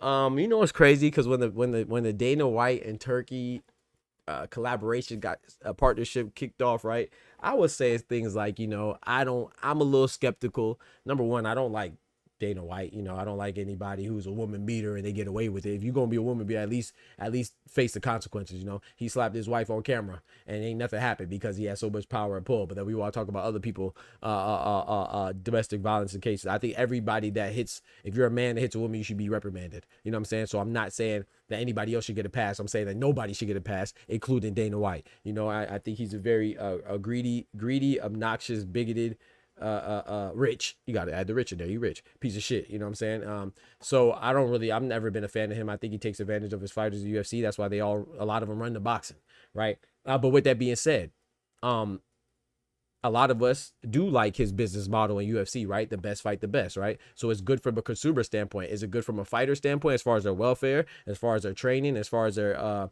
well-being? I don't know. It doesn't seem like it, especially when you got guys like Francis Ngannou, who's from Cameroon. Shout out to Cameroonian fighters, and shout out to Cindy Ngamba, she's also from Cameroon. When you got guys like Francis Ngannou going to a boxing match with Anthony Joshua or Tyson Fury, the first one, Tyson Fury, and he comes out and says, him and his trainer says that this is the most money they ever made in their entire career with the UFC. That's indicative, and that's a testimony. That's indicative to the fact that a lot of the fighters aren't treated fairly, you know, and Francis Ngannou is a star. So I think that while it would be good for us, is it good for the health of the sport itself? Because especially when you talk about American boxing, right? American boxing is not big in America, right? That's why people like me are able to come up here and do stuff like this. Oh, I didn't put the chat on I didn't have the chat up there. My fault. I didn't have the chat up here. That's why a lot of people like me are able to come and cover the sport, because it's not covered from from a national basis, like by entities like ESPN and CBS and TNT and stuff like that. It's just not a big sport in America. Is baseball, basketball, American football, baseball, in no particular order though. Just the sports that are bigger than boxing: basketball, American football, baseball, hockey, golf, and all that stuff. You know, boxing is probably like the 6th or 7th biggest sport. And so so I think that if the athletes aren't taken care of, then that's going to be another deterrent for people to not look towards boxing as a career choice for an athlete, right? So it's already dangerous, right? You already got head trauma and stuff like that. A lot of fighters get hurt. It's a hurt game. But I think that if the pay's not fair, which Dana White is notorious for not being fair when it comes to pay, then I think that it'll drive other people to go to other sports or just go to other professions, period. So from a participant standpoint, it might be a danger. But, you know, not to mention, I also said that, if it's going to be another league, then I don't see how that helps the problem. I mean, I don't see how that helps the problem. Yeah, I don't know how that's a solution, right? Because according to what they're saying, like even Dana White himself, he said he's sure that the WBA, WBC, WBO, and IBF and other sanctioned bodies will still exist. They just won't work with him in his new league. So that right there is problematic, is it not? Because now that's another entity, not even including like the IBO, who's not recognized as one of the big four yet. It could be big five, but then that's another entity in which fighters will have to choose to work with them and then be excluded from working with others. So how is that helping the situation? People are like, oh, Doc, you're tripping, man. I don't think it's going to be like that, Doc. You wilding. You just being pessimistic. You being negative. Am I? Really? Don't get me wrong. The idea of one centralized belt for each division, that's fire. So we have one champion. But then what about the other belts? You got to remember, too, that the belts help fighters gain notoriety. Sometimes acquiring a belt, even if it's a regional belt, it helps boost up the profile of the fighter, so they do have a purpose sometimes. Now, does a negative outweigh the positive sometimes? Of course, because there's a lot of roadblocks to fighting and a lot of nonsense, a lot of enforcing of rules and breaking of rules and adhering to rules and not adhering to rules. But at the same time, there is a method to the madness when it comes to boxing. And I just don't know if another league will solve it. But I did say this. Now, if this league plans on engulfing and eliminating the sanctioning bodies to where everybody's under one league, then that makes sense, because everybody be under one roof, so to speak, like the NBA or something like that. But if they're going to work by themselves and then have everybody else still working amongst each other, then you just put up another roadblock, another hindrance for us to get the good fights. And I don't see how that helps. People said, oh, Doc, you crazy. You just being negative because you don't like Dana White. You guys staying around, I don't like Dana White, but that ain't got nothing to do with me being objective. Objectivity is my strong point, baby. Like, that's what I do. I look at the whole picture. And you know what's crazy though? But the crazy part is, to me, is that Eddie Hearn came out and said the same gosh dang thing I said. Doug Fisher, who's a lead contributor for the Ring magazine, he came out and he said the same gosh dang thing that I did. Now, quantity never makes quality, and just because two or three people agree doesn't mean that they're correct. However, I don't know Eddie Hearn. I never had a conversation with Doug Fisher. I never spoke with a lot of these boxing pundits or analysts or experts. And if a lot of people are saying the same thing, at some point you got to think of it as it may not be hate, it may not be dislike, it may just be an honest opinion. Especially if you look back at history, right?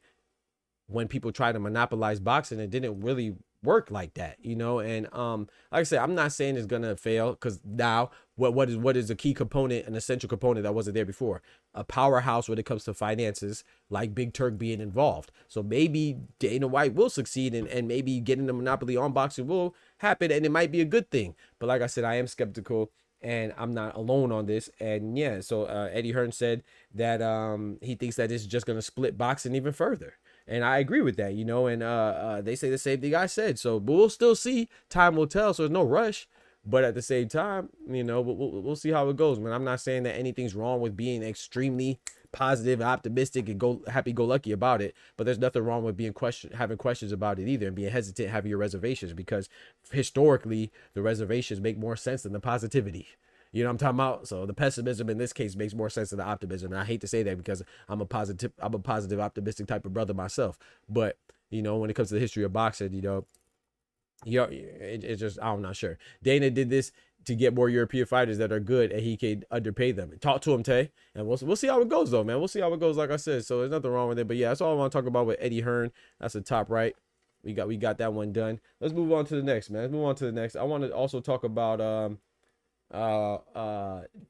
Joet Gonzalez. All of a sudden, Eddie Hearn said he's close to retiring. Yeah, facts. Yeah, exactly. Eddie Hearn said he's the best promoter and he's close to retiring. Like I said, I'm not saying this is a good thing or a bad thing. I don't know, but I'm not sure if eliminating Matchroom and PBC and Queensberry and Top Rank and all these other promotional companies, Boxer with Ben Shalom, I don't know if eliminating them is an answer, but I think boxing was doing straight. With Big Turk how it is now, but before Big Turk's influence, it was struggling a bit, you know, let's be real. But it wasn't dead. I don't think it was dead. I just think it was less popular. But sometimes things go up and down. I mean, NBA's ratings are going down. They're not going down to the capacity of boxing, but like ratings fluctuate, man. And then you just got to revamp some things. You got to change some things. You know, you had Steph Curry come in and change the game with the 3-pointer, you know, made it a little more interesting. Now it's becoming a little bit more watered down because there's less defense. You know, the All-Star game, you know, rest in peace to Kobe Bryant and Michael Jordan, the All-Star games were competitive. You know, now we barely want to see the dunk contest or the All-Star game. So things just change, man. I think boxing will bounce back. And I don't know if Dana White is how we bounce back further, but we'll see. Like I said, I'm open to see it. I just don't believe. I'm not a believer. You feel me? Shakur's going to be a topic too. Yep, we're going to get there. AJ Wilder could sell more than you bake. Facts. Facts. So let's get to the fights that happened this weekend, man. You see the axe right there, man. That's Big Thor with Stormbreaker. We had some fights on Pro Box with Joet Gonzalez. He beat Arnold Kagai for the main event. Shout out to him. I didn't really care about that fight. No disrespect. I just, you know, last time I heard about Joet Gonzalez was when his sister was getting smashed, and then Shakur the same person went and smashed him in the ring. I ain't gonna lie. He should have shot Shakur. The man smashed his sister and then went in the ring and smashed him. Pause. No, did he? Yeah, it was crazy, bro. I ain't gonna lie. Yeah. That's what happens when you have your bad intentions, man. You talking. I'm not saying that you should like anybody, but don't dislike people because of their complexion or their ethnicity. And that's what the rumor was. He didn't like Shakur because Shakur was from a certain background, so that's why he didn't like him. So, but anyway.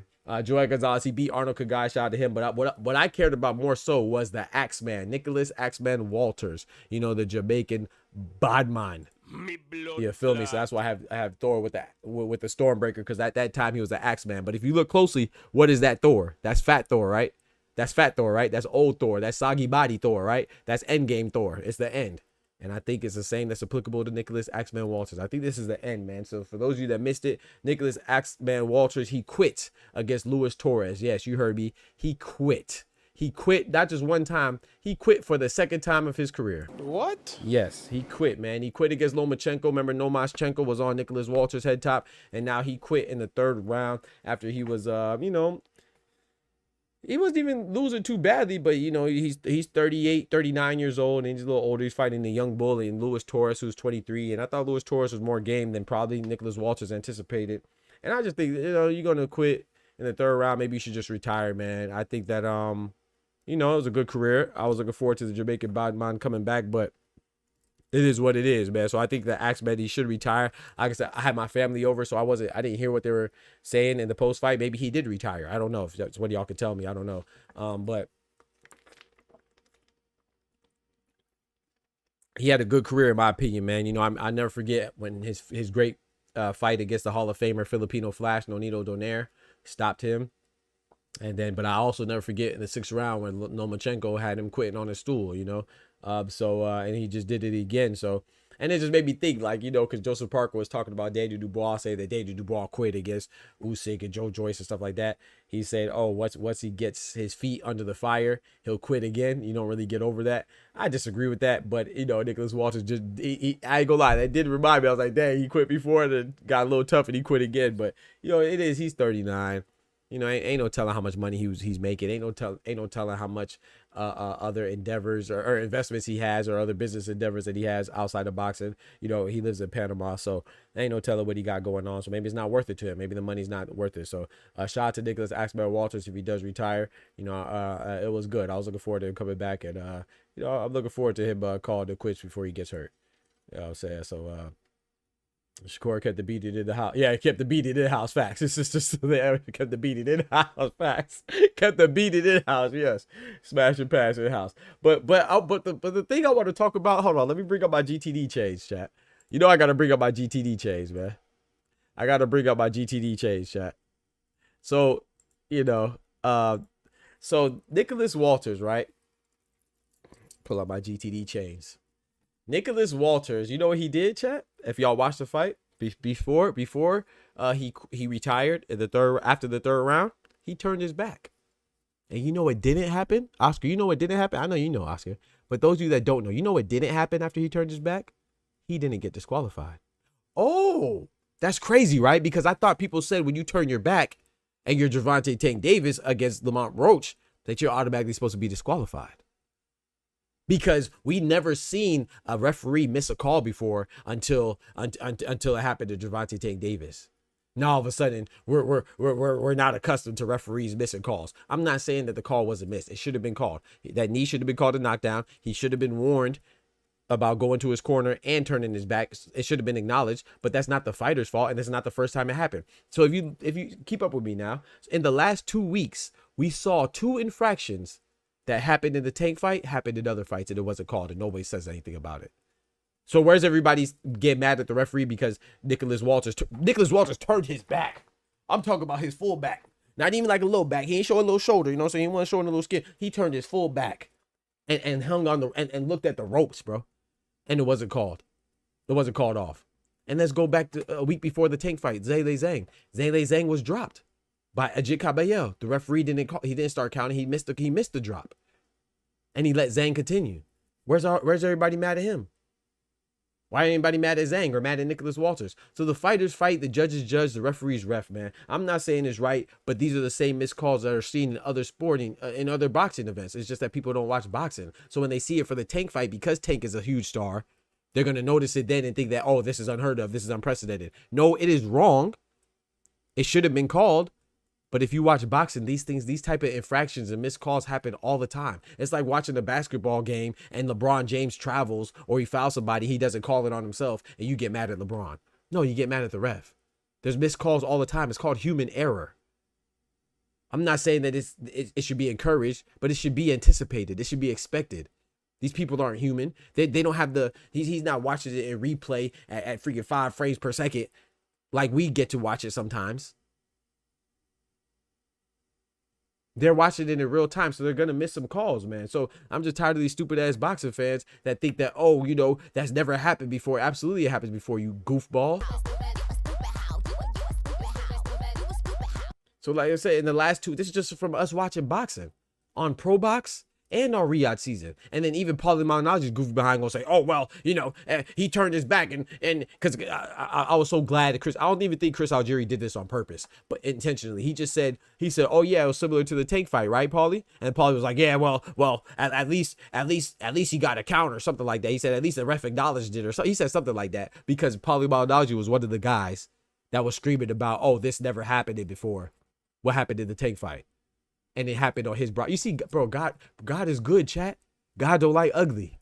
The same Paulie Malignaggi that was acting like this has never happened before in the Tank fight, he's broadcasting the fight.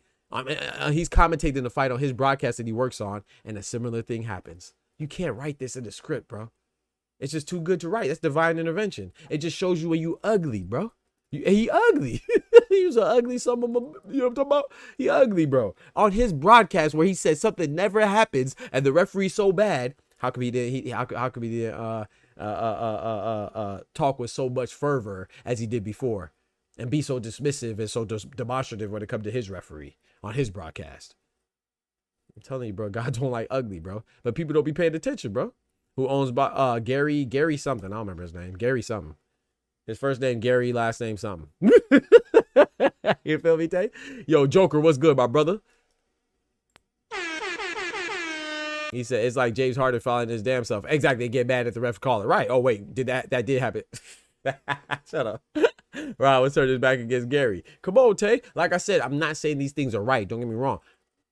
Quantity does not make quality. They're all wrong. But I'm talking about the people that act like these things don't happen. These things happen sometimes. Sometimes there are missed knockdowns. Sometimes there are people that interact with their corner and they don't get disqualified. Sometimes people turn their back and they don't get disqualified immediately. Sometimes people miss elbows or headbutts or low blows. Sometimes things get missed, bro. This looked bad because it was the main event and so many eyes were watching, but it's not unprecedented, man. It's not. Unfortunately, it's not, brother. We don't live in a utopian, idealistic society where everything gets called perfectly. No. He said, what do you think about Dana White Turkey TV? Oh, I just talked about that, man. You got to rewind, Joker. But I'll bounce back, but let me get through these topics, man. I have these 6 topics I'm trying to cover. You can rewind it and see what I thought. But I don't think it's a good thing personally, but I explain why. But I mean, it could be though. But or just wait till I finish this last topic, then we'll go back to that. I don't mind doubling back. But yeah, man. So I just think it's crazy, man. I just thought it was the irony there, right? But let's move on to the last topic, man. We're gonna stay. It's related to Tank a little bit because everything they do, they're compared, right? And that is Shakur Stevenson, man. Shakur Stevenson's resume is questioned by Keith Thurman. Exactly. The ref happened to miss 5,011 headbutts Katie Taylor gave to Jumpsuit Serrano. Exactly. Let me read that again because they missed it in the back. He said exactly. The ref happened to miss 5,011 headbutts Katie Taylor gave to Jumpsuit Serrano. Facts. So let's keep it going, man. Staying on the Tank thing, man. Keith Thurman was asked about the Shakur and Tank fight, and he said that Keith Thurman basically threw shots. He threw shots at Shakur Stevenson's resume, and a lot of people are in the uproar, man. And I don't think what Keith Thurman said is wrong. And before y'all jump on my head top because y'all say, oh, because it's Shakur. Remember at the beginning of the stream, I just told you that I'm okay with Tank being removed off the pound for pound list. I just said that, so keep that in mind now. So take your biases out of it and don't impose your feelings onto me. The reason why I don't think Shakur is wrong for Keith Thurman to question Shakur's resume is because don't I question people's resumes? Don't you question people's resumes? Don't other content creators and boxing contributors question people's resumes? If anybody's going to question a resume, I think the person that has a right to do so is a former champion. I don't care whose resume he's questioning. Right? Just like when Terrence Crawford said that, if you compare the resumes, compare their careers, Gervonta Davis can't stand Terrence Crawford. I agree with him. Terrence Crawford is undisputed, undefeated, 2-time undisputed, and he's been champion in multiple weight divisions since last being 154. As much as I like Tank, the facts are the facts. Terrence Crawford is a more accomplished fighter than him, than Gervonta Davis. But Gervonta Davis is still a beast. Accomplishments don't mean everything. It means something. It doesn't mean everything. So Keith Thurman questioning Shakur's resume is not out of pocket. Do I have to agree with him? No. But is he entitled to his opinion? Yes. And I don't think he was far off. Who is Shakur Stevenson's best 2 opponents? I think undoubtedly it would be Oscar Valdez and maybe Jamel Herring. If you want to talk about Yoshino and Nakatalia and other people like that, but I think the 2 best are Valdez and Jamel Herring. Valdez you consider undersized for Shakur, and then Jamel Herring is, I don't want to say undersized, but not the biggest guy either, which it doesn't matter, but I don't see, like, that's what we do. We dissect people's resumes. And that's the thing about Gervonta Davis that he doesn't get enough credit for. Gervonta Davis, out of Shakur, Tank, Teofimo, Devin Haney, I'm not talking about accolades now because Devin Haney is the most accomplished as far as achievements go. But as far as personnel, Tank by far has the strongest personnel of opposition from a recognizable opponent, right? Mario Barrios is a champion right now at 147. Tank beat him. Esau Pitbull Cruz went on and became a champion at 140. Tank beat him. Leo Santa Cruz is a Hall of Famer. Tank beat him. Or maybe not a Hall of Famer yet, but I think he will be. Hector Luis Garcia was a former champion, whether you like him or not. Ryan Garcia is a cheater. Tank stopped him. He's a high-profile fighter, So, and there's more people to mention, you know what I'm saying? Yuri Yokas Gamboa, Tank wasn't the first person to beat him. That was Terrence Crawford, but Tank beat him before Devin Haney did. Devin Haney beat him afterwards. Just like Devin Haney tried to fight Ryan Garcia after Tank fought Ryan Garcia. It just didn't work out well because Ryan Garcia cheated and stuff like that. But the point is that from a personnel standpoint, Keith Thurman is absolutely correct. Even Frank Martin, right? Tank fought an undefeated Frank Martin. Shakur fought the guy that Frank Martin beat. Artem Harutyunyan had 1 loss before he fought Shakur. That was to Frank Martin. Tank beat Frank Martin and Shakur fought the scraps. Shakur fought the scraps of the scraps. So there's nothing wrong with that. What I'm saying, I don't have an issue, but with that, I think that's what Thurman was saying. Number one, shout out to Thurman. He's a fellow Floridian, but I don't really care for Keith Thurman. I don't agree with him. I think that's a problem with boxing. I think the problem is that we always try to nitpick. Like, even if you question Shakur's resume, he's still a champion. He's still undefeated, and he deserves a fight with Tank if they could make it happen. I want to see Tank versus Shakur. So I don't agree with him that Tank and Shakur is not an interesting fight. I absolutely think it's an interesting fight. But I don't agree with the people that think that Keith Thurman is out of bounds for speaking on Shakur Stevenson's resume. That's what we do. And we've never been in the ring. Well, I've been in the ring as an amateur, never as a professional. So why can't Keith Thurman? That's what we all of us do it. Aren't we super critical about Gervonta's resume? Aren't we super critical about Terrence Crawford's resume? Are we super critical about Usyk's resume, Inoue's resume, Shakur's resume? So why can't a boxer who's a former champion to Keith one-time Thurman do that? So I think people like jump the gun. Like, do I agree with him? No. Do you have to agree with him? No. But I don't think he's out of bounds at all. I don't think he's out of bounds at all. I think he's on point, really, to be honest. Like, it's so funny we talk about Tank the most because he's the most popular, but out of his contemporaries, Tank, from a person, listen to what I'm saying, from a personnel standpoint, from an individual standpoint, he has the more recognizable faces and champions. He undoubtedly fought the most champions out of him, Teofimo, Devin Haney, and Ryan Garcia and Shakur. It is what it is. Go look up the resumes. So now, if you want to question how good this champion is, how good that champion is, that's a different story. But yeah, I don't think anything's wrong with it. But I don't agree that they don't need to fight. Absolutely. I mean, he's a champion, and I love unification. So I love Tank to fight Shakur to fight Loma to fight Keyshawn. I love all of them to fight in any resume. He said, Frank, that we got to add De Los Santos as well. I didn't add. You see, Bafano, you don't listen. You listen with your cheeks and not your ears. Did I add Frank Martin, or did I say that Frank Martin was an undefeated guy who Shakur fought the scraps of Frank Martin? That's what I said. But see people and that's what I'm talking about right there. You just proved my point. So you clearly don't like Tank. So all you heard was positive for Tank, and then you started to short circuit. I never said that Frank Martin was. I think yes. So to answer your question, yes, I think Frank Martin is a good opponent. Yes, absolutely. Anytime you beat an undefeated contender that's ranked high, yes. So to be fair, Frank Martin was ranked higher than De Los Santos. Frank Martin was ranked higher than than Artem Harutyunyan, who Shakur fought. Frank Martin was ranked higher than Ryan Garcia when Devin Haney fought him. Frank Martin was ranked higher than Steve Claggett when Teofimo fought him. Go look it up, bro. So yes, Frank Martin is a better opposition from a rank standpoint. That's number one. But number two, my point was saying that Tank fought Frank Martin and Shakur fought Artem Harutyunyan, who lost to Frank Martin. That's the point I'm making.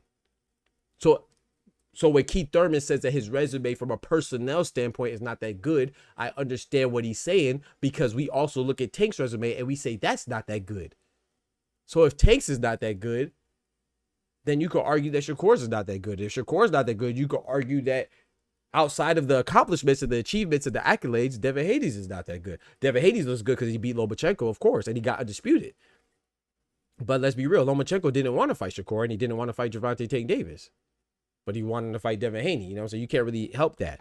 But outside of those two, you know, shout out to Devin Haney. Devin Haney looks the best because he was undisputed, of course. And that's why being undisputed is so great. But if you talk about, again, if you're talking about personnel, then it's a little shaky. You feel me? You understand what I'm saying, Bafano? And if you say De Los Santos, yeah, you can count De Los Santos. He's good. That's fine. It still doesn't change the fact that the top two is Oscar Valdez and Jamel Herring, because they were champions. De Los Santos wasn't. Disagree on Pitbull. Pitbull late replacement, consider C to D. Consider C to some D class. The Tank gets respect. He did it one hand, just like Parker. He did the job. Nah, hell no. Nah. Yeah. Shout out to my boy Oscar, dropping that bread, that cheese, that butter.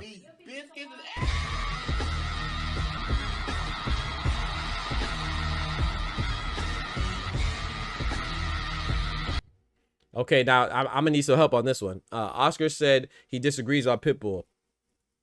Pitbull is a late replacement, but no, the point of me saying Pitbull is that Pitbull was a champion.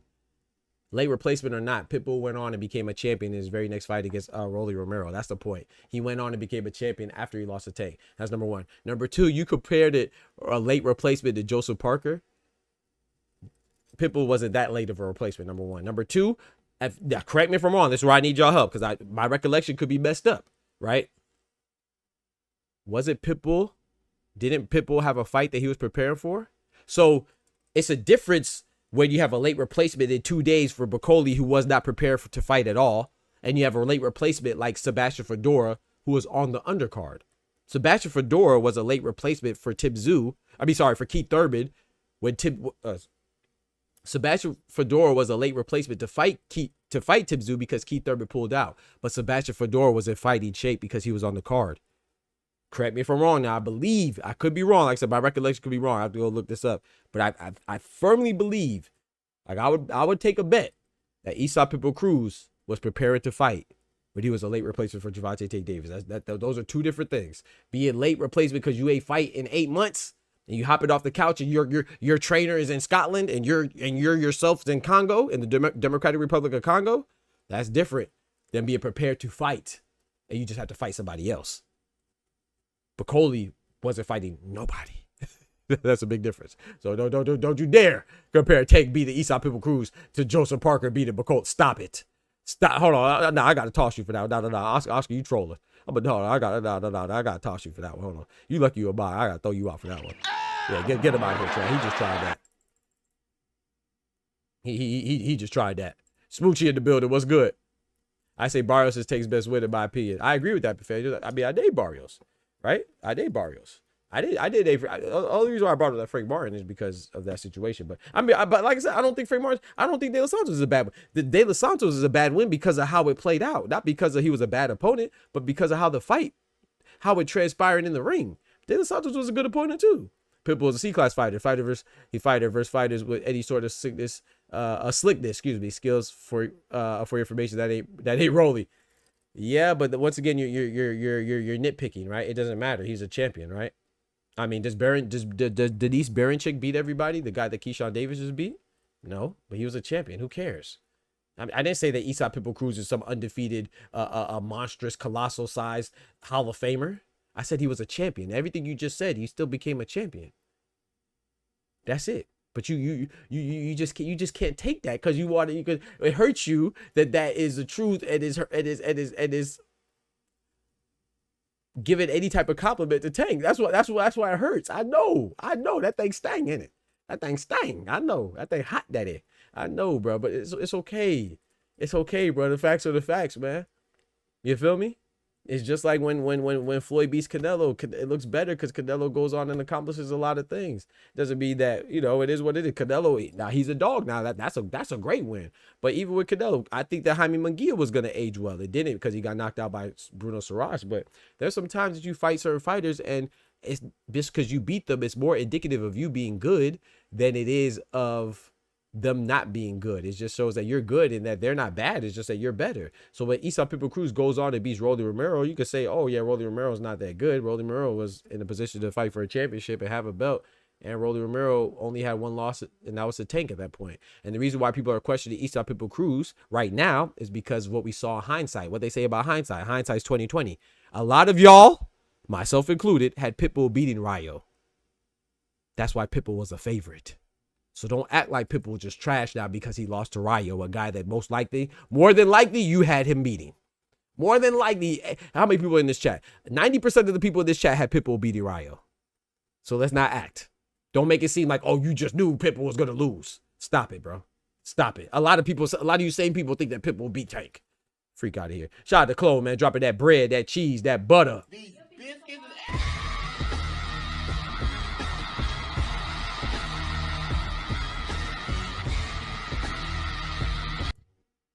He said, so my brethren Oscar can't even mention Parker without getting tossed. Just because Parker has you blocked, you ain't gotta hate on my dog.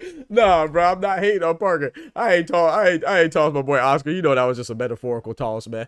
I ain't tossing my boy Oscar. Shout out to you dropping that graffiti on the chat while Smoochie says, we all love Pitbull at one point. Tell him again, Smoochie. We all love Pitbull at one point. Talk to him. That's a fact. And I still like Pitbull because what's I like a fire, bro? What's I like a fighter? I don't dismiss him because they have one loss. I don't think Pitbull is great. I never thought he was great, but I do think he's a good fighter. And I still think he's a good fighter. I was just more impressed with Rayo. I'm not one, bro. I don't have an ego when it comes to this boxing stuff. If I get something wrong, I'll tell you because I get a lot more right than I get wrong. I called Liam Paul going in Puerto Rico and beating Super Matias. I called that. I called Daniel Dubois beating Anthony Joshua in Wembley. I called that. I called Lauren Price beating Natasha Jonas. You feel me? I can keep going. I called Bacoli beating Jared Anderson, turning that big baby to a little baby. I called all that, bro. So I'm gonna get some wrong, and when I get something wrong, I don't say, oh, it's because Pitbull's trash. No, I still think Pitbull's just as good as I thought he was. I just think Rayo is better than what I thought he was. So shout out to Rayo. Rayo was impressive because he impressed me because I didn't think he was going to be able to do that.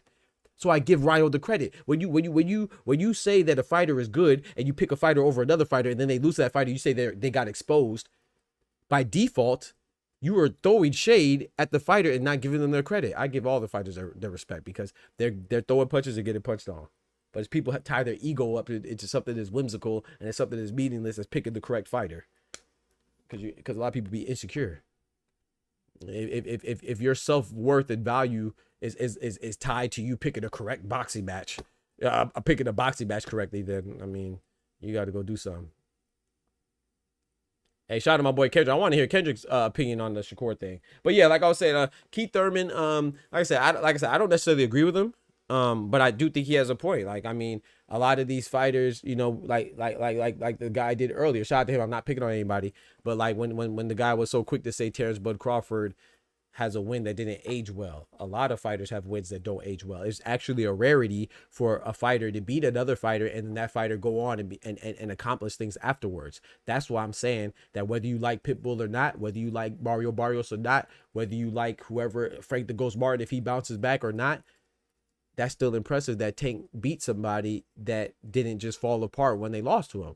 That's why I thought Jaime Munguia, and I still think Jaime Munguia is going to age well for Canelo, because even though Jaime Munguia, he looked terrible in his last fight, I still think he's going to bounce back. And I could be wrong. Maybe he loses again. But I think that win is going to age well for Canelo. I think it will. Like I said, I could be wrong, though. But anybody that beats people like Floyd, when Floyd beats Canelo and all the other fighters that he beat, and they go on and accomplish other things, it shows you that, hey, man, these fighters aren't bad. It's just that they fought somebody who's actually really good.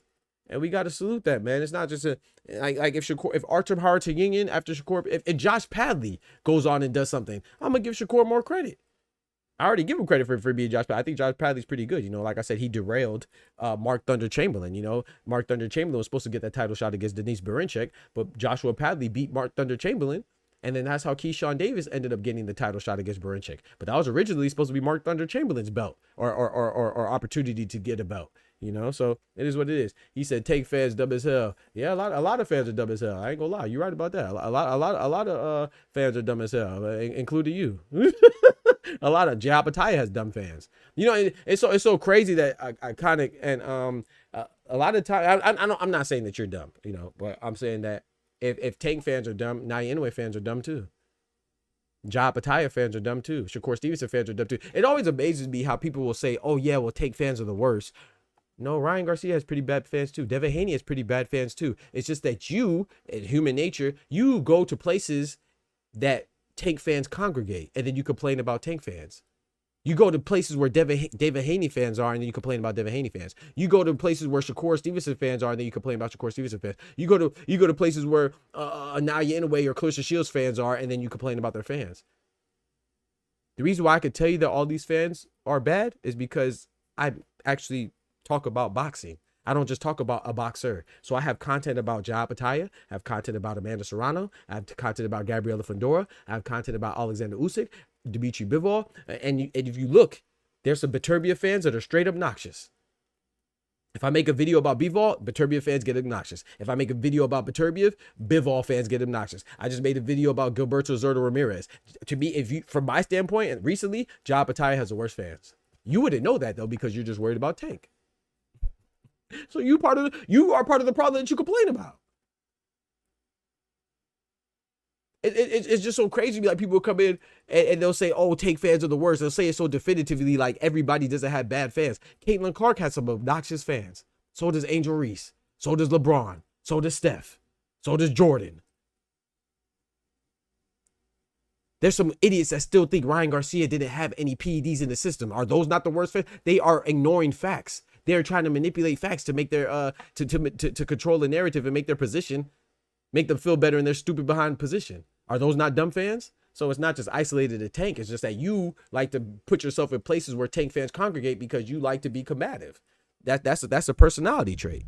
I don't have a problem with Tank fans, nor do I have a problem. I don't have a problem with Tank fans more than I have a problem with Teofimo fans or Shakur fans or Devin Haney fans or Ryan Garcia fans or Jai Pataya fans or Gilberto Ramirez fans. I don't have a problem with any one particular fans because they all suck. They all suck.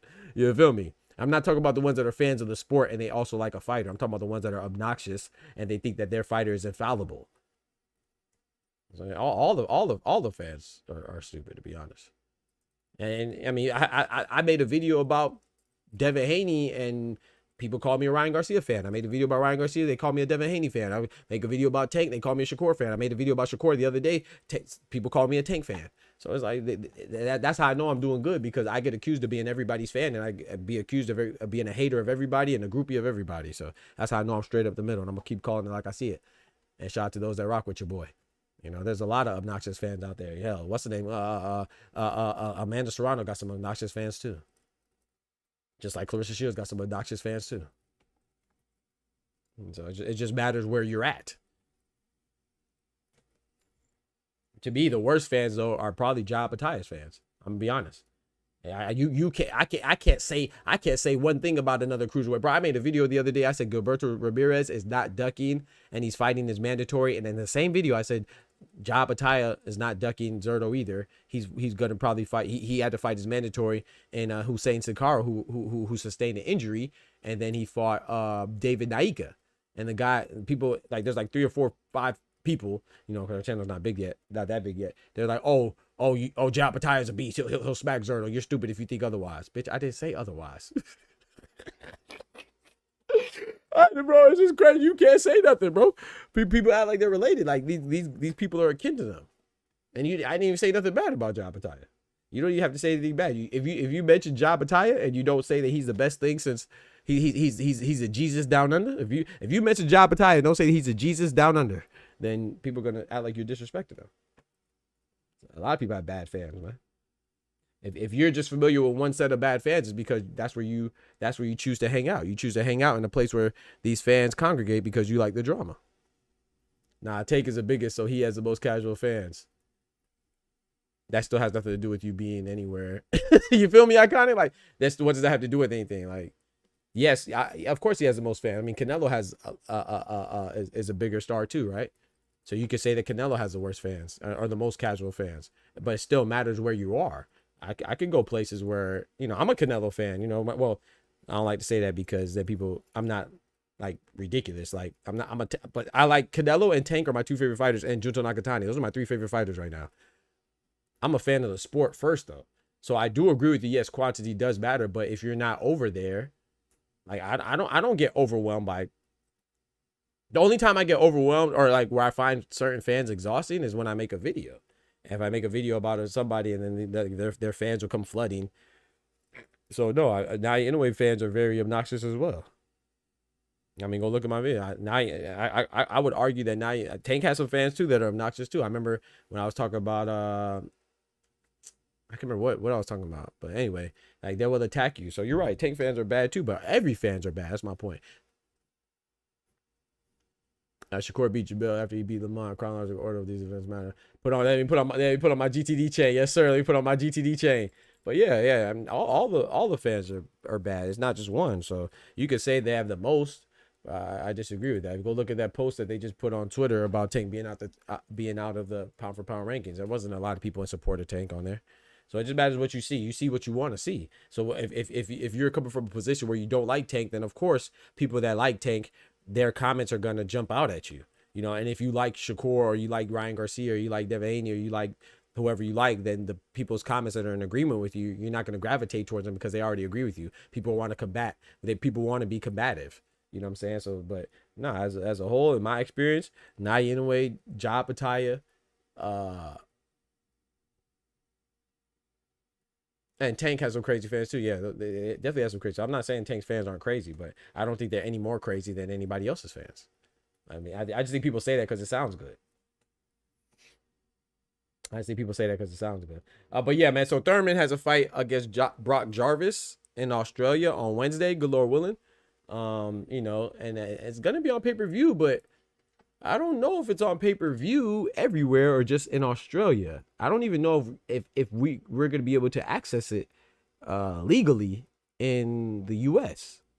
So I do see it's on pay-per-view, but I don't know if it's pay-per-view. I don't think it's a global pay-per-view. I think it's pay-per-view specifically in Australia on Wednesday, you know. So I'm not even sure if we can access it. So I'm going to try to see if I could get it, but to see if I could watch it. But I fully expect Keith Thurman to win. Like I said, Brock Jarvis has a crazy distinction, he's very unique in the fact that I've never seen this before, chat. Like, y'all let me know. Brock Jarvis has his last 7 fights were in 7 different weight classes. He went as low as 122 he'll be fighting guys like Inoue all the way up to 160 middleweight, where you fight guys like Janabek, Alum Kanuli. That's crazy, chat. Go look at his box record. His last 7 fights have been at 7 different weight classes, spanning from super bantamweight to middleweight. So Brock Jarvis is the definition of I'm about that action. He don't care what weight class, nothing. He a throwback fighter for sure. He said, let me know the weight class, I'll get there. But yeah, I like Tank, but I find this fangirls funny. I agree with you, Arcana. Yeah, no, but I find all the fangirls. Like I said, in my position, I can't speak for you. It's your perspective, but I just want you to record. Okay, let me show you. I can show you what I'm talking about better than I can tell you. Matter of fact, no, I'm not gonna show you. I'm not gonna waste time. But if go look at my catalog, bro. If you're ever interested, go look at any video I make about Jai Apataya or Gilberto Ramirez or anybody in the cruiserweight. Go look what people say to me in regards to Jai Apataya, excuse me. Yeah, someone got on my head talk. I called him Jay one time. In the same video, I called him Jai, but one time I was speaking in the video, I said Jay. Like, oh, you can't even pronounce his name right. What do you want to Apataya's host? I don't care about pronouncing his name. You know who I'm talking about, right? Bro, they get so offensive. You know, get so offended. And look how many times people call Gervonta. I don't gang bang on that. Or how many times they call Earl. You know, or Clarissa. You know, you just say it fast. I'll say Clarissa, but or how many times they get Bakram Murtazali's name wrong or something like that. What the people weird, man. So yeah, so I'm not saying so I want to be very clear. I'm not saying that people Tank don't have ridiculous fans. Yes, I could even agree with you that Tank's fans seem to be the most quantity, but not to me, they don't. Because, like I said, if you go look at my catalog, bro, I get attacked by fans from all over it. When you talk about heavyweight, you know what I'm saying? What are called fans? Tank fans or Shakur fans or Amanda Serrano fans or Clarissa Shields fans or whoever, in a way fans, I get attacked by all of them. So to me, all the fans are bad. But I get what you. I'm not saying you're wrong. Of course, a lot of people feel like that too. Don't know why people put it past Bud to compete with Canelo at what's his name. Oh, that's gonna be a good fight. I got Canelo though.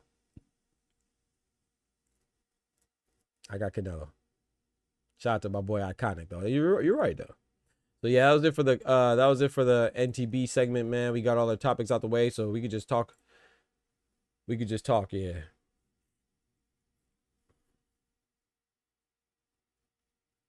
Heck yeah, he said, "Do you have sinus problems?" Yes, sir, man. The weather changing, man. So I just drank some tea to clear it up. So my bad.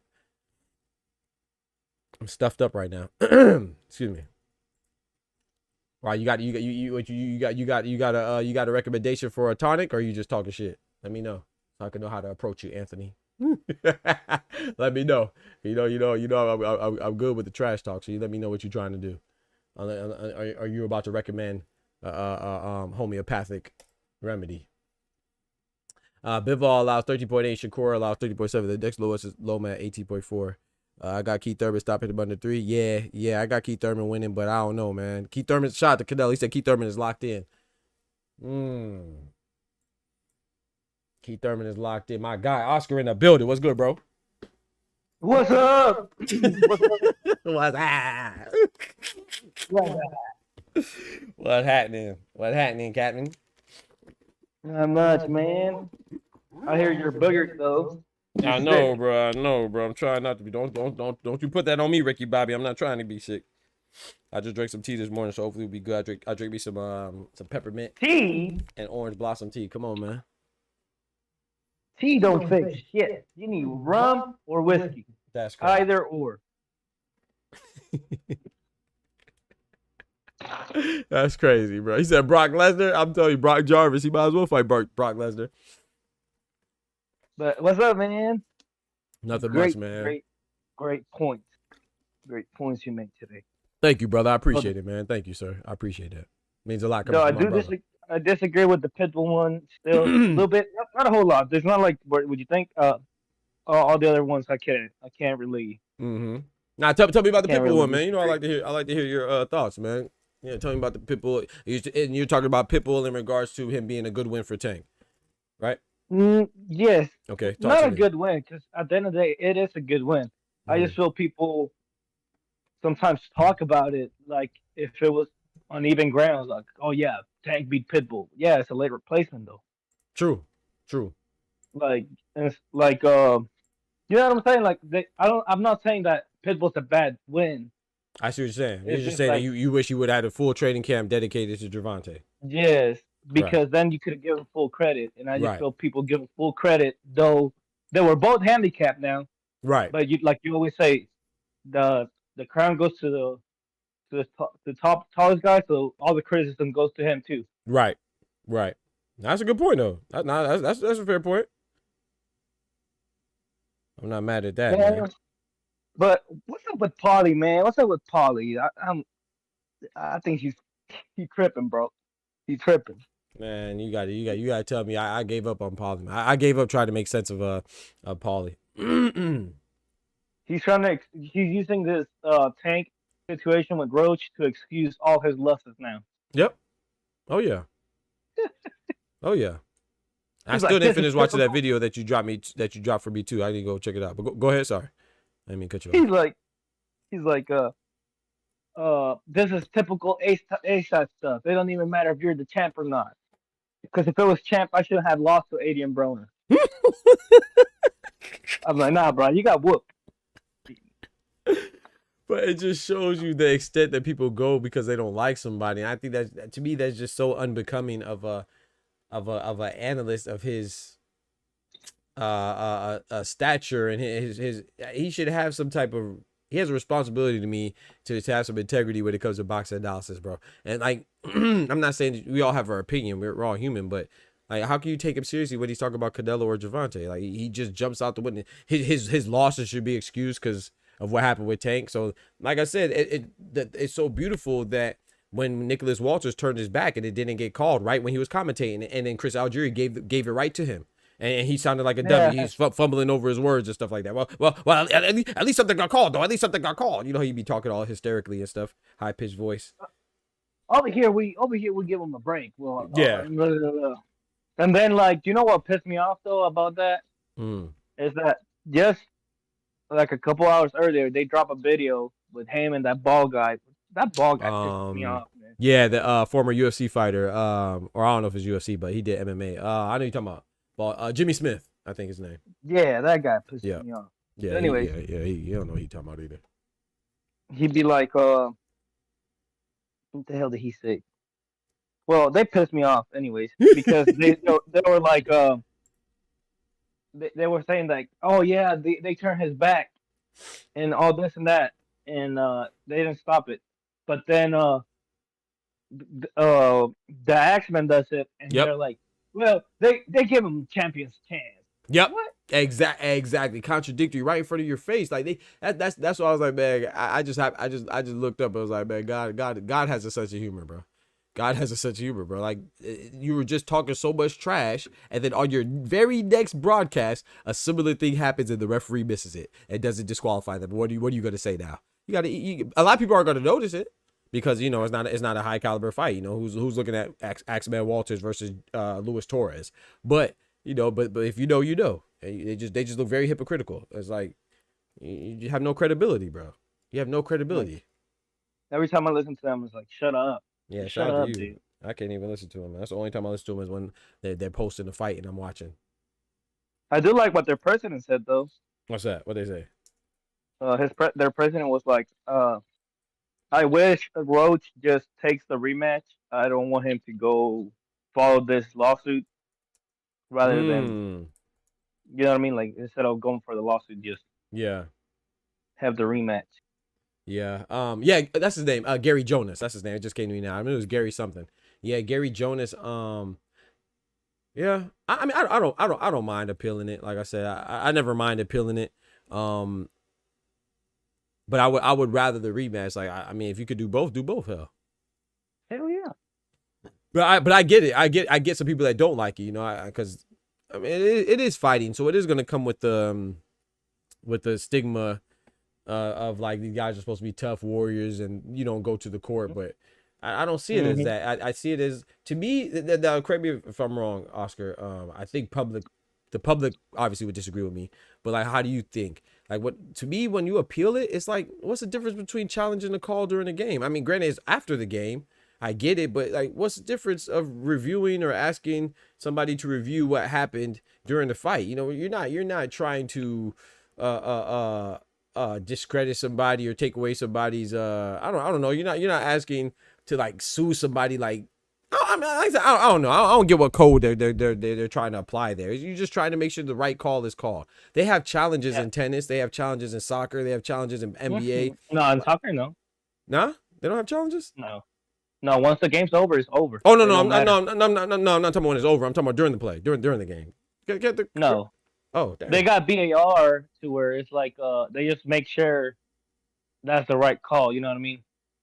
Okay. But they don't appeal it. It just if they check it, they check it. If they don't check it, then you're fucked. So the coach can't throw a challenge. Ask them to go for a secondary review. I mean, they can't do that. Oh hell no! Really? He can't even yell. Oh. No. So every time they go review it, it's just the referees that decide to review it. Oh, I thought the manager could review it too. Okay, I thought the manager could ask them to review it. My bad. Okay, I'm tripping. No, the manager can see it. Like they can have their own screen and see it. Like the game live, they can see the same replay they're watching. It's just if they call it to your favor, good. If they don't call it, then you're fucked. Oh, okay. No, I could have sworn that they had like they could ask them to review it like a certain amount of times. But okay, I'll take your word for it. I know you watch soccer more than I do. But yeah, I just see it as an appeal as like an attempt to get the right decision. Like I don't see it as like, oh, I'm taking you to court because you beat my behind and I don't like the result. Like that is what it is. But even with Lomachenko, like you don't ever hear me say, oh, Lomachenko shouldn't appeal. The only time I bring up Lomachenko appealing Devin Haney is when I'm trying to point out to people that these things happen. Lomachenko appealed Devin Haney decision. Vladimir Shishkin appealed the William Skull decision. What's his name? Steve Cunningham appealed and sued Antonio Tarver, or tried to sue Antonio Tarver for cheating him. You know, like these things happen. It's not unprecedented. It's just that we notice when certain fighters do it. But so him appealing it, to me, he's not really appealing Tank. He's appealing the official scores and the judging system. So I personally, I never have an issue with it, man. I don't know, man. I just think. But what do you think about that? You think I'm tripping or? Yeah, no, I don't think you're tripping, especially because it was a close call. It was a close fight. That's what I meant. But at the same time, you have a big problem with your scoring. We all know this, right? And it looks bad that it happened. It don't always happen to the A side, but a lot of times it does. A lot of times it does. You're right about that. You're right about that. But I mean, I'm not mad at. Like I said, without the call being a call, and like just like I was telling you about soccer, that's why I'm a little bit more used to it. Right. It's like people fuck up, bro. That's it, bro. Human error, bro. Human error, bro. That's it, bro. Whatever, bro. Sometimes it's in your favor, or the person you, or the favor of the person you root for, or sometimes it's in the favor of the person you're rooting against. I mean, how many missed calls and blunders? I mean, some people still arguing to this day that the Michael Jordan pushed off of Byron Russell for his jump shot. You know what I'm saying? So and it should have been a foul. Like, so people are gonna argue, but that's not Jordan's fault. Yeah, it's supposed to be, but like I said, it's that's not crazy. his fault. That's crazy. But yeah, I just don't get it. Like, so, and this is coming from a quote unquote Tank fan. I don't want Tank to get a loss because of that, but what I like the sport more than I care about Tank's record. Like, if I'm Lamont Roach and I got cheated, absolutely you should. If you feel like there was a disservice or injustice served towards you or done to you, then yes, you should appeal it, because that's one of the tools that you have in your in your toolkit that you can utilize. Like, that's one of the resources that you have afforded to you. Why are we getting mad at the guy for? It's the same people saying, okay, man, he was done bad, it should have been called. Then when the same guy tries to go and rectify the issue, we say, oh man, you shouldn't do that though. What are you talking about? Yeah. Absolutely, he should appeal it. And if it goes in his favor, which it didn't, if it would have went in his favor, congratulations to him. What you mean, bro? The man worked hard and he put on a good show, and a lot of people counted him out, called him all types of bums, and made analogies, make him call him a tomato network, bro. His own network did that. Come on, bro. Absolutely, he should appeal it if he feels like it was done wrong. It's because I have a problem with it because it's a close call. It was like a close fight, so it wasn't like I don't mind when it's a robbery. You know, you appeal it to it, whatever you want. But when there is a close fight and the error came from the ref Mm-hmm. and it came from the commission and it came from the judges because the judges had this. Like I actually agree with the scorecards, but the problem was the ref. That's my thing. Appeal it with the ref. Don't appeal it with the commission. What the hell does they got to do with this? But can you do that? Okay, so you say like do it like personally. You're saying, or what you mean? Can you explain? Yeah. Okay, like, okay, I got you. about Okay, I got you. I got you. Yeah, I got you. I got you. Complain Okay. about the ref. Like there's I a got you. miscall about from the ref, not the commission, I got you. Okay, I not understand. the judges, because I actually agree with the judges. I had a draw. I had a 6-6. Mm-hmm. So then you had a 4 tank. So yeah, Yeah. damn near identical cards, honestly. Right, right. I see what you're saying. But So see, it's like, now I don't know. Now this is my question, and maybe you know that I don't. So like, for example, so like, remember the commission is the one that came out and said they had an issue with the replay. So that's why they kind of didn't throw the referee under the bus. So I don't know. I think the only way that he could appeal to the ref, you know what I'm saying? Not officially, just like complain to him is like if he did it like in a public, like on Twitter, like social space or something. But I think that all that the commission, the ref, all that is tied together. So I think now I could be wrong, but I think that's the only way he could do it officially is through the commission. like even if they had the replay, can't Mm-hmm. the ref has to appeal it, right? Like the fighter can't tell the ref to go look at it. Yeah. The ref would have to go look at it, and no, he would get a signal. So, He would get a signal from the commission and whoever else is in charge of that. So yeah, so all that's tied together. It's just so the ref is the official. He's a representative, the officiated official, the official for the commission. Like so, he's representing the commission there. So he has the immediate call. He's the first one that's supposed to make the calls, but the commission are in how you say they're the ones that hired him. You know what I'm saying? He works for them. mm-hmm. So yeah, so Okay. yeah, so like it's like all that So is take my argument. right, Take my right. argument from the last 2 minutes and throw in the trash. Nah, you're good. That's a good question though. A lot of people don't know. So like that's why when they came out and made that statement in regards to the referee and saying, okay, you know, our replay and we had technical difficulties during that and they kind of had his back is because of that. So It's because to me, it's like makes no sense because people were saying, "Oh no, it's the WWO. Oh no, it's PBC." No, motherfucker, it's the ref. right. That's what it comes down to. It's the ref. It wasn't the judges. It wasn't lopsiding scoring. It wasn't none of that. It was an issue with the ref. You know what I mean? So Right. him saying like, "Oh, it's a robbery." No, it's not a robbery. I agree with the cards, and that's weird from a PBC event. Right. But let me make sure I'm not tripping though. Let me make sure I'm not. Let me see, because I think that's why they were like, "Oh yeah, you know, we the referee such and such, we acknowledge it." Yeah, so especially when they acknowledge that Steve made the wrong calls. Yeah, so that commission is who I didn't like that though. They were like, Mhm. "Yeah, we acknowledge we fucked up, but fuck you, you're still not getting." Yeah, yeah. Still not getting. And someone correct me if I'm wrong, chat, but yeah, that's how I think it works. He said, "Yeah, we messed up." I told you that story where I got suspended off of Twitch. They're like, "Oh, yeah, it was our mistake, but don't do it again." What? Yeah, bro. Oh man, man. Another thing that I see popping up lately is David Benavidez. Oh my god, dude.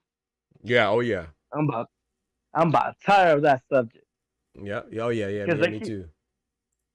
You know what I seen today What's before you hopped live? It was like this Mexican channel was like, I have never seen the FIP, which is the IBF word in Spanish. Mm-hmm. So he's like, I never seen the IBF appeal their mandatory. So this is fake news. Michael Efer has never been ordered. I'm like, in that comment, it was like, no, he's actually been ordered. Oh yeah, I saw that. Yeah. That's what I agree with you. You're right. Yep. So it better be it.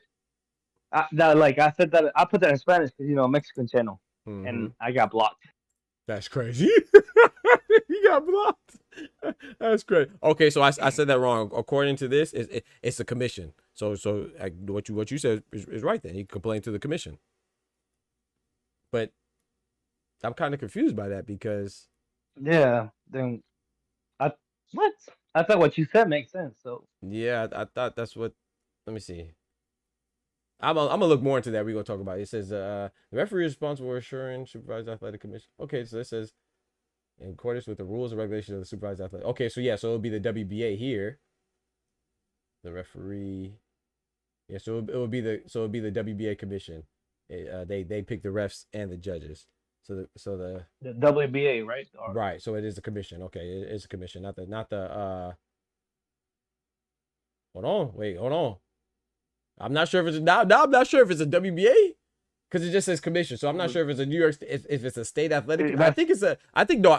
I said it right the first time. Okay, yeah. So it says the referee here for the supervising athletic commission. So no, I was right the first. So what I said was right. Okay. Yeah. So the athletic commission would be the New York State Athletic Commission. So not the sanctioning body. So okay. So not the sanctioning body. It is. What I said was right. So yeah. So never mind, chat. So I was correct. I was like, what? Because I read a little further. This says something about the commission in charge, the boxing commission. But then yeah, it throws you off. Right. Yeah, it threw me off exactly. But no, it is the athletic commission, which is the New York State Athletic Commission. So yeah, he said if Keith beats Brock, he could fight the winner of. Yeah, that's the plan, Bethaniel. That's the plan. I don't know if it's gonna work out like that. Who's gonna fight? If so, the plan. Well, allegedly, right? I don't know nothing. I don't have any inside sources to finalize nothing.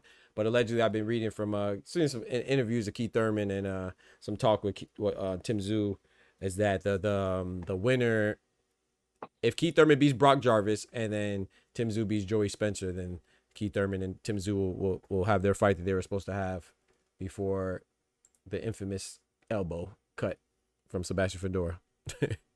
Oh Lord. Yeah, so remember, because Keith Thurman was supposed to fight him, but then he injured his bicep, and then Sebastian Fedora stepped in. Yeah, so if they both win, they could be next for each other. That could be next on the horizon. Man, Keith Thurman, that guy. I mean, I'm sorry, but that guy has no chance. Or he probably does. I don't know. I didn't even know what his weight class is. I don't know what I still don't know what they're fighting. I'm gonna be honest. I didn't look. I'm assuming 154, but I don't know.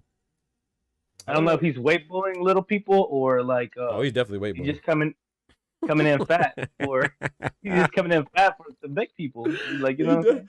Bro, I think everybody in life weight bullies Brock Jarvis, bro. That man fought for. That's crazy, bro. That is the craziest thing to me, bro. They should give him a Guinness record. Yeah, facts. Is that a Guinness record?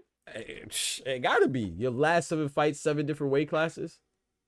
No, you fought Naoya Inoue and then turn around and fought Barker, because they're not even like 122, 126, 130. They're not even like that, right? There's like 154, bro. 122, yes, 130. Bro. Yes, bro. Let me show the chat. Damn, just for those of you who don't know, this is Brock Jarvis. His one loss came to Liam Paro. I want to show y'all, chat. His last 7 fights were at different weight classes. Look, so his last fight was against Adrian Rodriguez at 160, right? 159. His fight before that was Marlon Penyamogan, 141, right? So that's above one. So we gonna call that one 147 if you will. 140, yeah. Yeah, or 140. His fight before that was 140. Was actually 140 because it was 140, 139.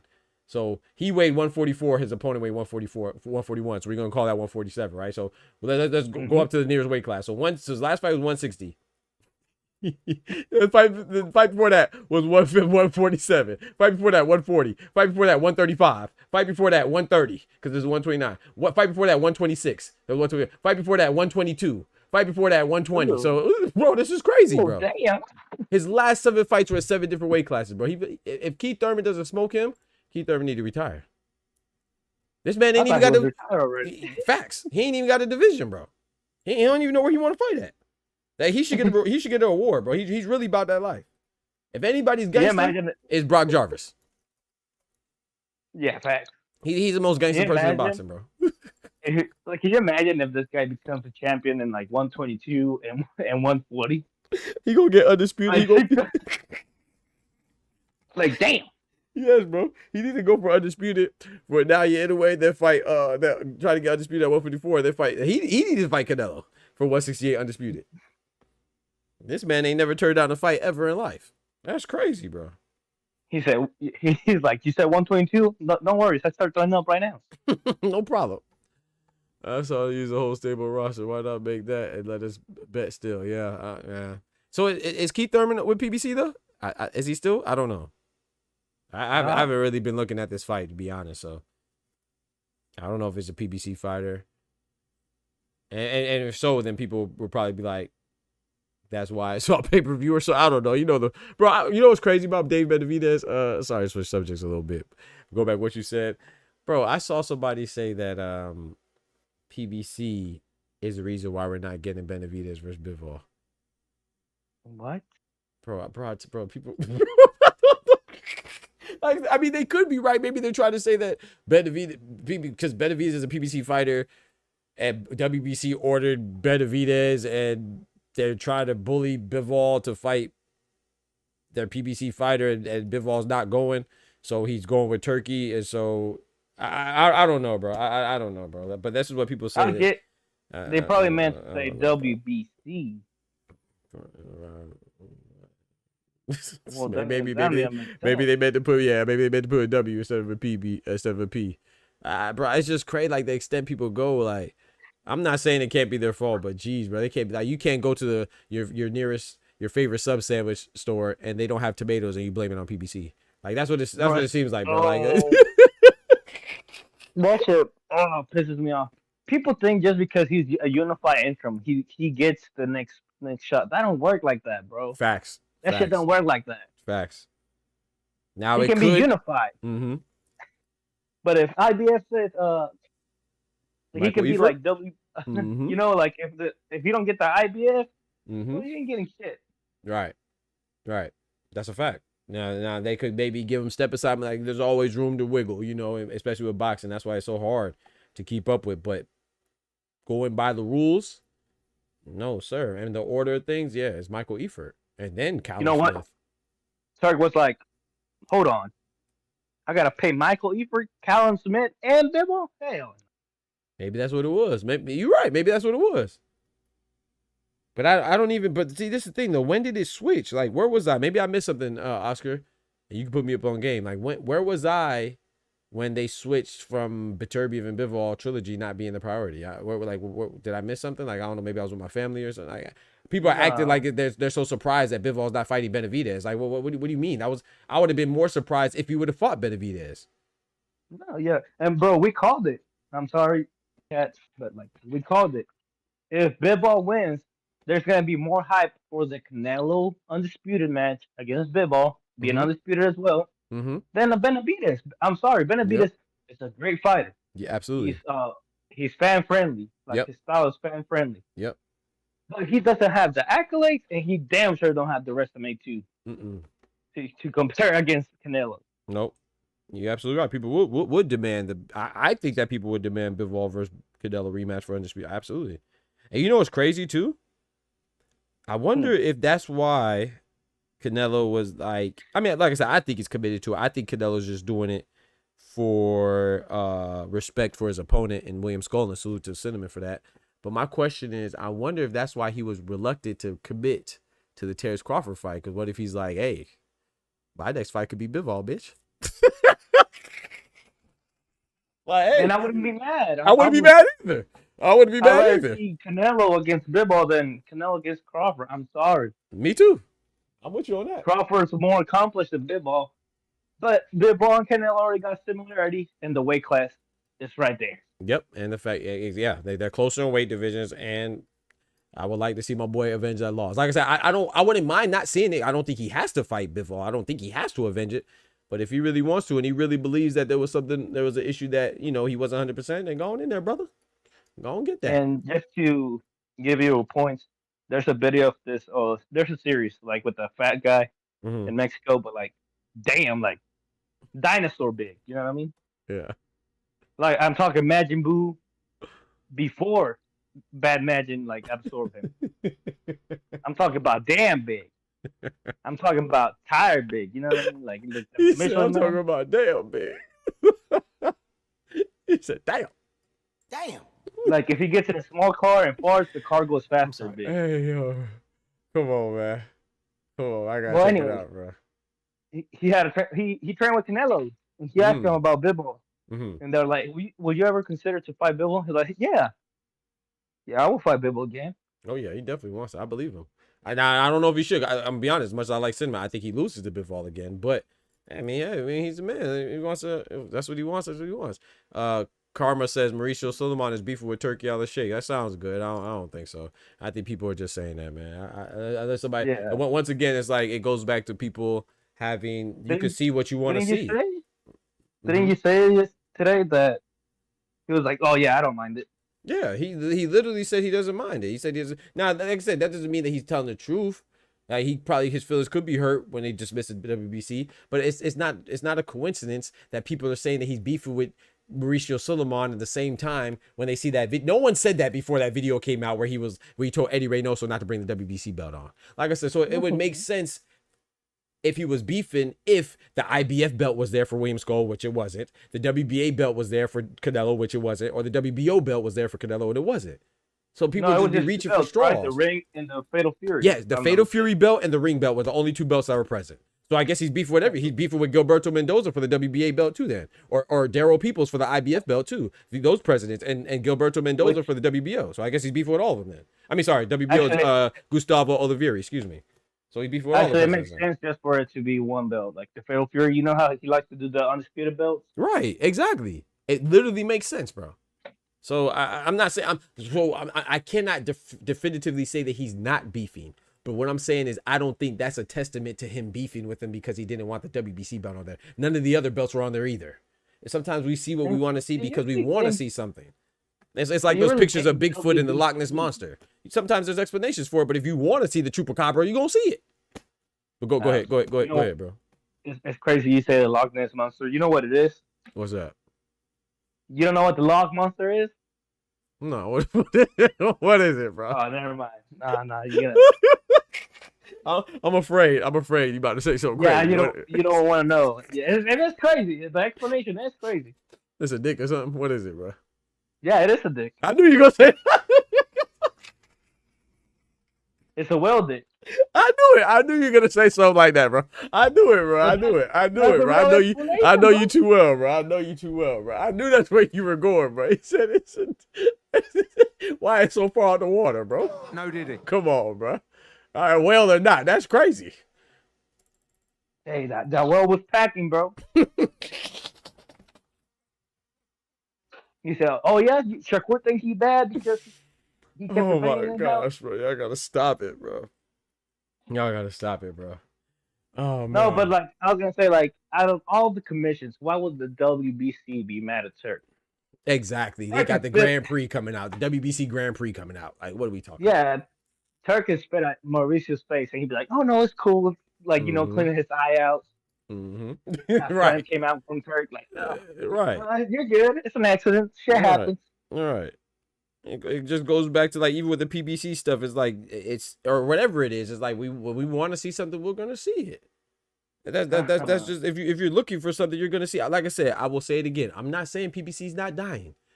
I'm not saying that Big Turk and Mauricio Suleiman aren't beefing. What I'm saying is show me why do you feel that way besides a guy saying no to a belt where none of the other belts were there. Show me, give me another reason. Another reason. Oh, and then you want to say, oh, well, they mandated Benavidez. Who cares? Is the IBF beef? No one said the IBF was beefing with Big Turk when he mandated Michael Eifert. They just gave him the step aside money. Or what about when they mandated Daniel Dubois? They had the rematch with Usyk and Fury. It just was for 3 belts instead of 4. Was he beefing with President Daryl Peoples and the IBF? Hell no. Well, exactly. So I don't understand. If you can show me some document, anybody could provide any documentation to to substantiate their claims, then I don't know. It's just like what I say with the PBC is like people say, oh, PBC's dying because they lost this fighter. Well, this fighter lost this fighter. I mean, this company lost this fighter, and they say, oh, PBC's dying because it lost this broadcasting deal. Well, Top Rank just lost their broadcasting deal. No one's saying they're dead. So, exactly, so I don't get it. I'm not saying that these things aren't true, that they may be dying, but you got to show me some documentation, show me something that definitively tells me that they're dying. If not, then it's just my opinion versus your opinion. And my opinion, from my perspective, they're just going through natural business, just like all the other promotional companies. And WBC is just going through natural business with Turk, just like all the other sanctioning bodies. So until you can show me that, then we're all have opinions. Unless you can show me like the piece of paper where it says, right. Right, it's all speculation, man. You just happen to be a pessimistic speculator. I'm an optimistic speculator because I like boxing. So I hope none of them are bro, dying. It's like when people say, oh, Turk is taking over boxing and he's gonna ruin it and all this and that. I'm like, or like Turk is gonna take boxing into the next level, to the next era, which I hope so. But Right. uh, it could, like I said the other day, it could just be that's true that he's just doing it to increase tourism. Yep. And once they meet their goals in tourism, he's gonna be like, "All right, deuces, I'm out." He gonna cut it off. Ain't Yeah, nothing he's cut gonna that cut it bitch off. Hey, can you imagine that? At least it's not till what was it again? 2030 or 2034? 2034. Oh, so that's a long time, good Lord willing, but in 9 years. But at the same time, what if it just does that though? That'd be crazy, bro. They'd be sick. A lot of people would be sick. But that's the thing. That's why I rock with you, because I feel like we have a lot of similarities as far as we just want to see good boxing, bro, at the end of the day. And Big Turk, I don't care if he has some type of evil master plan going on. As long as he's enhancing, I think he's gonna enhance boxing. Now, at the end of the day, if he does exit, will it be bad? Potentially, yeah. But right now it's good. And even with the Dana White thing, I'm not saying that I don't want it to work, even though I don't like Dana White. I just don't think it'll work. I don't think it'll work. I could be wrong, but as far as I don't want him to fail, like I don't know why. And that's for the flip side. It's the same people that don't like PBC, or if you don't like Turk, I don't know why we want him to fail, because even if you think he has some type of nefarious business plan or ulterior motive that hasn't come out yet, hasn't your boxing fandom not been enhanced? Mine has. Exactly. Boxing's coming back. Boxing's coming back. Right. So he hasn't done anything wrong, like to the point where it's like, oh, you can't come back from that. He hasn't done anything like that yet for me. So to violate. No, like if you want him to fail in the future, I get it. Yeah. But right now, if Turk fails, boxing fails right now. It's too dependent on Turk right now. Yep. Here's some pay-per-view numbers: Canelo versus Floyd, Canelo versus Triple G, Bud versus Spence, Tank versus Ryan. Oh yeah, what was you gonna say? You said you want to talk about Dana White. Oh, the Dana White. Yeah. Do you think it's gonna be like a prospect kind of thing, or that's like what I think. they're gonna have? It has to, right? Like they can't be champions. Yeah, I don't think that. So that's why when I was listening to him, people saying, "Oh yeah, well it's gonna be new blood." It's like, bro, did you listen to the interview? Yeah, it's like he's contradicting himself in the interview. Like he'll say there's gonna be new people, but then he also says, "Oh, we have current champions that are undefeated lined up to join it." Well, you can't have a prospect and a current champion simultaneously. You know what I'm saying? So I think what he's trying to hint to is that like maybe some of these cards will be headlined by, like, let's say hypothetically Canelo versus Bud. Maybe this is what I think. Now I don't have anything to substantiate this, but if you watch the interview when he had, I believe that one guy, Pat McAfee, whatever his name is, hopefully I'm not pronouncing. I think it's Pat McAfee. Yeah, he was like, they were hinting that Bud versus Canelo could be a headline for their first event. So maybe he's saying in that regard, but then the rest of them would be like prospects that maybe we know of, but we don't really not too familiar with. But the majority of them be like up and comers. That's what I think. But we'll see. I think it's gonna be like, you remember the Contender Series? I think it's gonna be something like that, but just with undefeated young guys, or maybe not even undefeated, but young guys. Now you want me to give you my perverted? Yeah, for sure. They're just trying to kick Pro Box out. I agree 1,000%, because they don't get along. Gary Jonas, the owner of Pro Box, and Turk don't like each other because and shout out to my guy George Jakovic, put me on game, which I already knew anyway, and we talked about. He just confirmed it for me. He said I was right, that that Gary Jonas, they were supposed to do business, and then it fell out.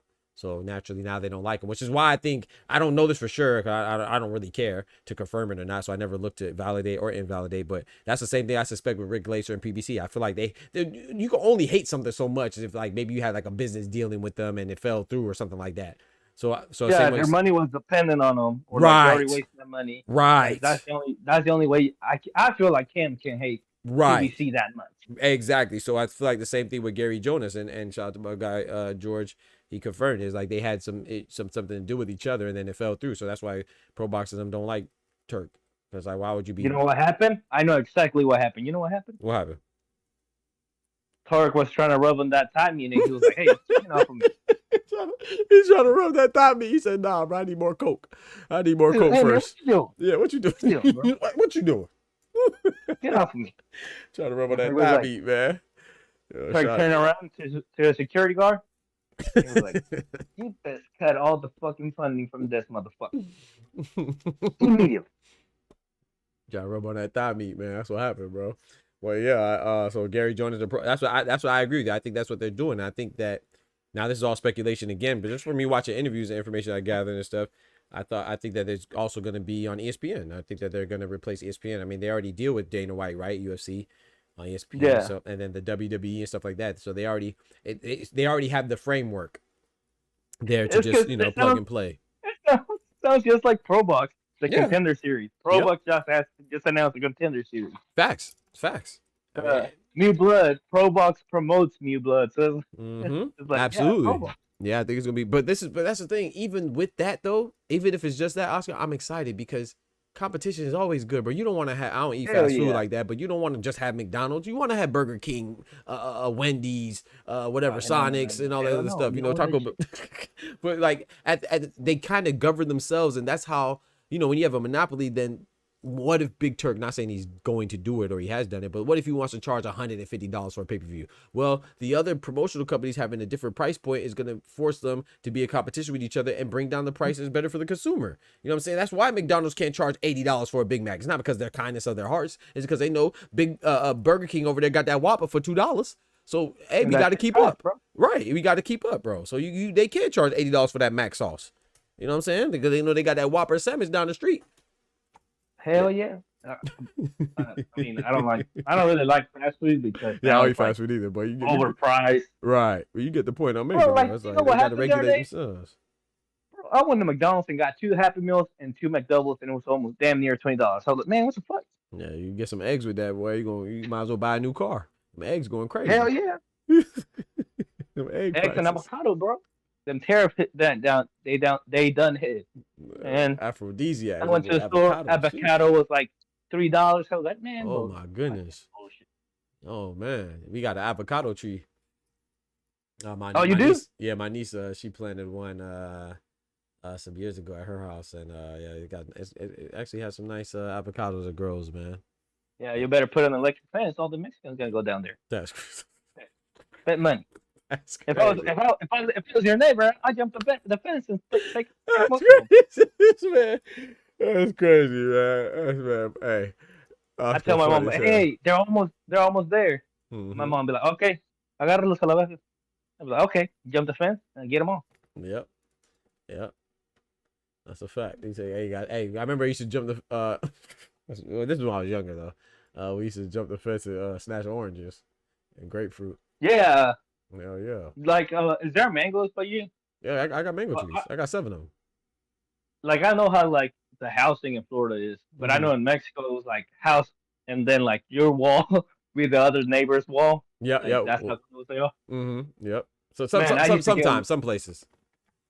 I used to get on top of the roofs, and I used to just jump from roof to roof to get to a guava tree and a mango tree. Hey, guava, yes sir, guava go crazy. And then until that neighbor came out and was like, "What you doing? Get the fuck out from there, Mm-hmm. you thief!" Yep. And I threw a mango at her face. I was like, That's crazy. So what? I got my ass beat. Mango at her face is wild. So I don't know if you remember my earlier videos. Sometimes I'll be like in a tree. That was a mango tree I was sitting there when I was at my mom's. I go visit my mom or something like that. And I'll be in the go to the mango tree, and sometimes I was sitting there and record a video from my phone. I have a couple videos on my phone. I was sitting in the mango tree. Hell Mhm. yeah. Yes sir.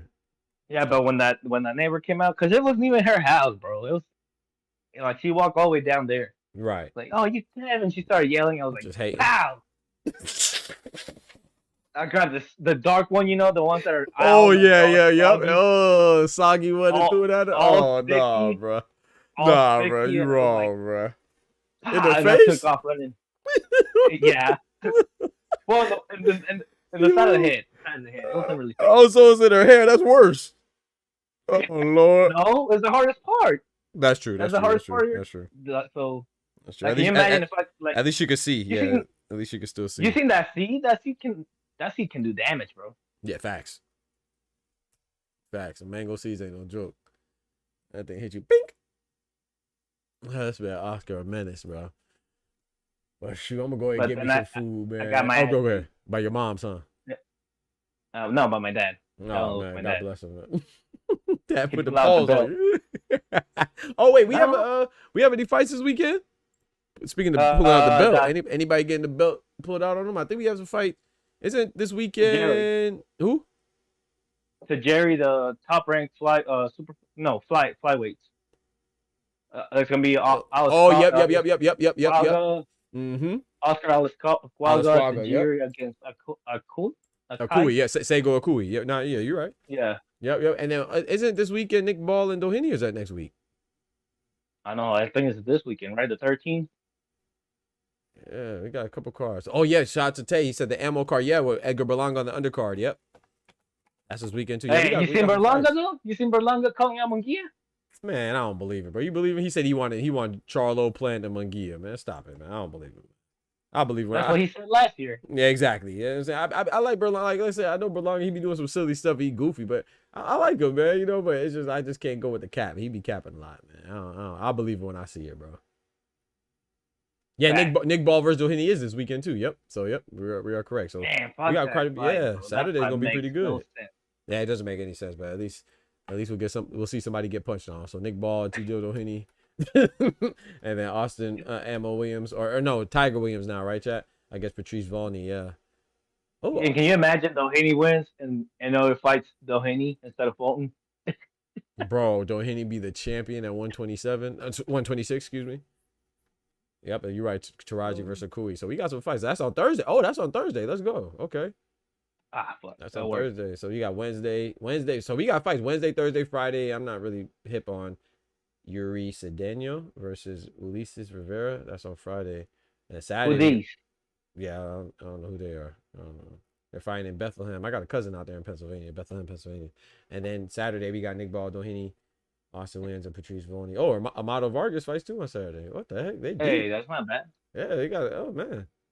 And they got a fight on Sunday too. Callum Walsh. I know of him, but I don't know him like that. But fights on Sunday. So you got fights from Wednesday to Sunday. Hey, that's not bad. That's so not I got bad. a question. Yes, sir.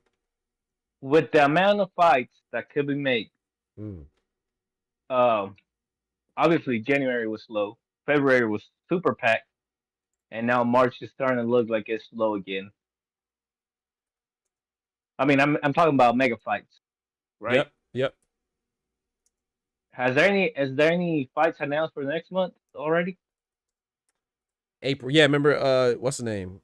Unification, welterweight.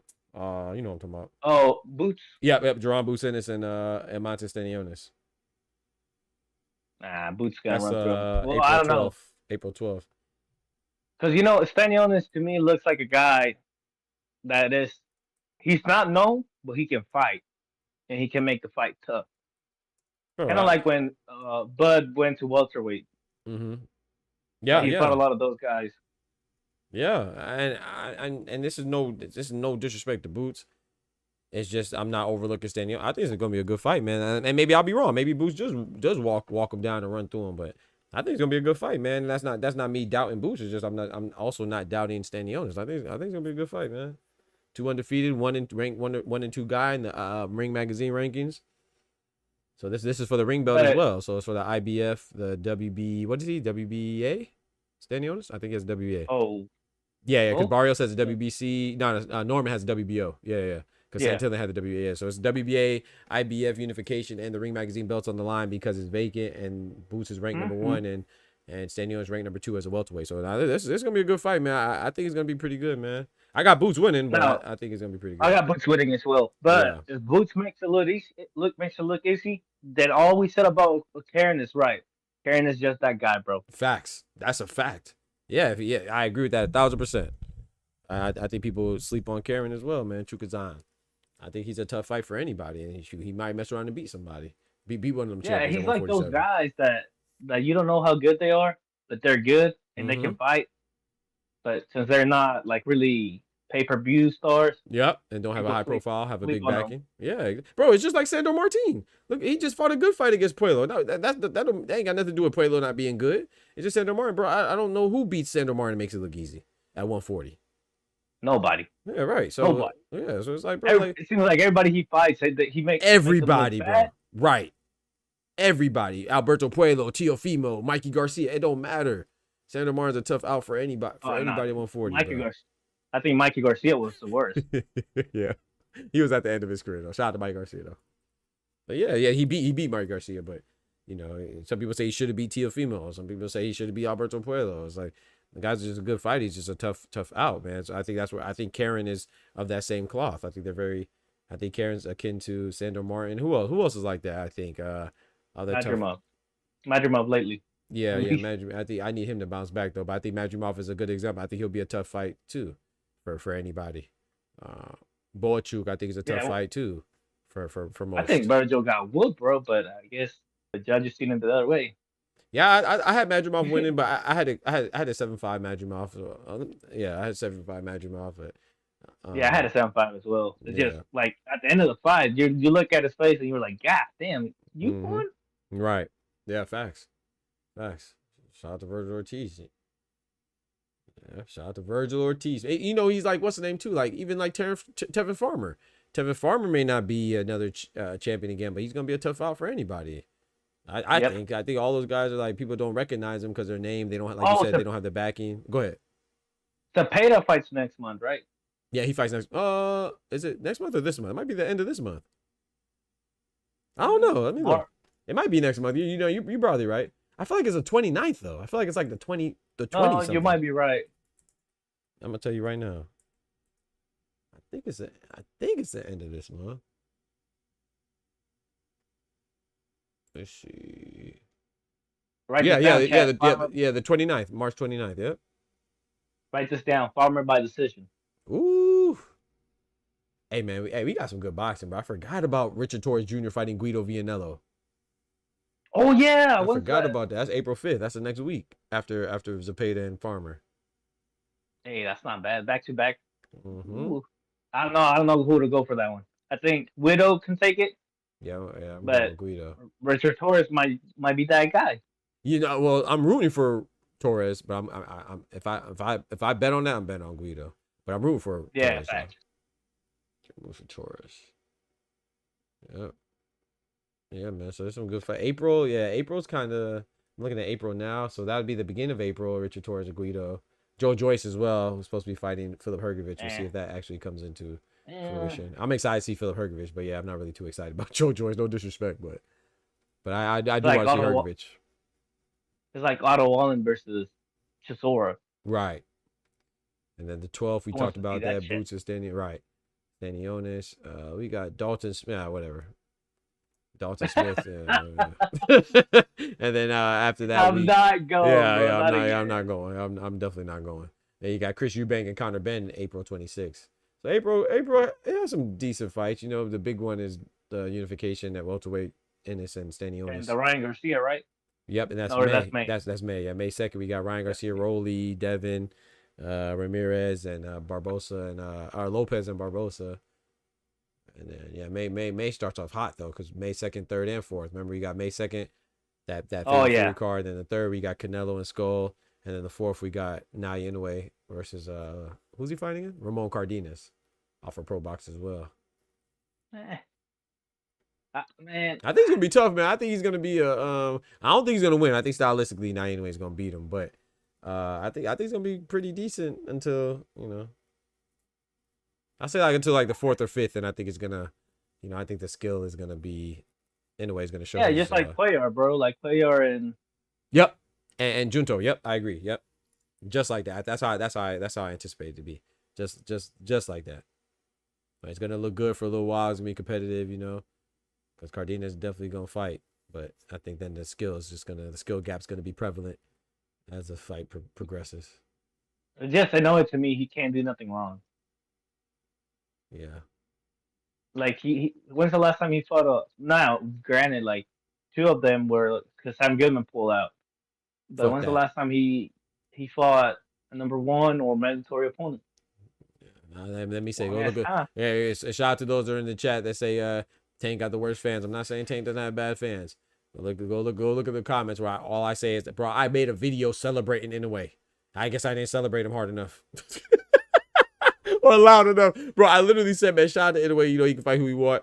But I'm just glad he's finally fighting MJ Agmadaliev, who's been the ordered man. Oh yeah, bro. But you say, oh, MJ Agmadaliev, you don't know what you're talking about in boxing. He don't deserve a chance. I'm just tired of Inoue fighting. I'm tired of people in boxing getting chances that they don't deserve. What? The man literally deserves it. What do you? He's the only one that deserves a fight against Inoue.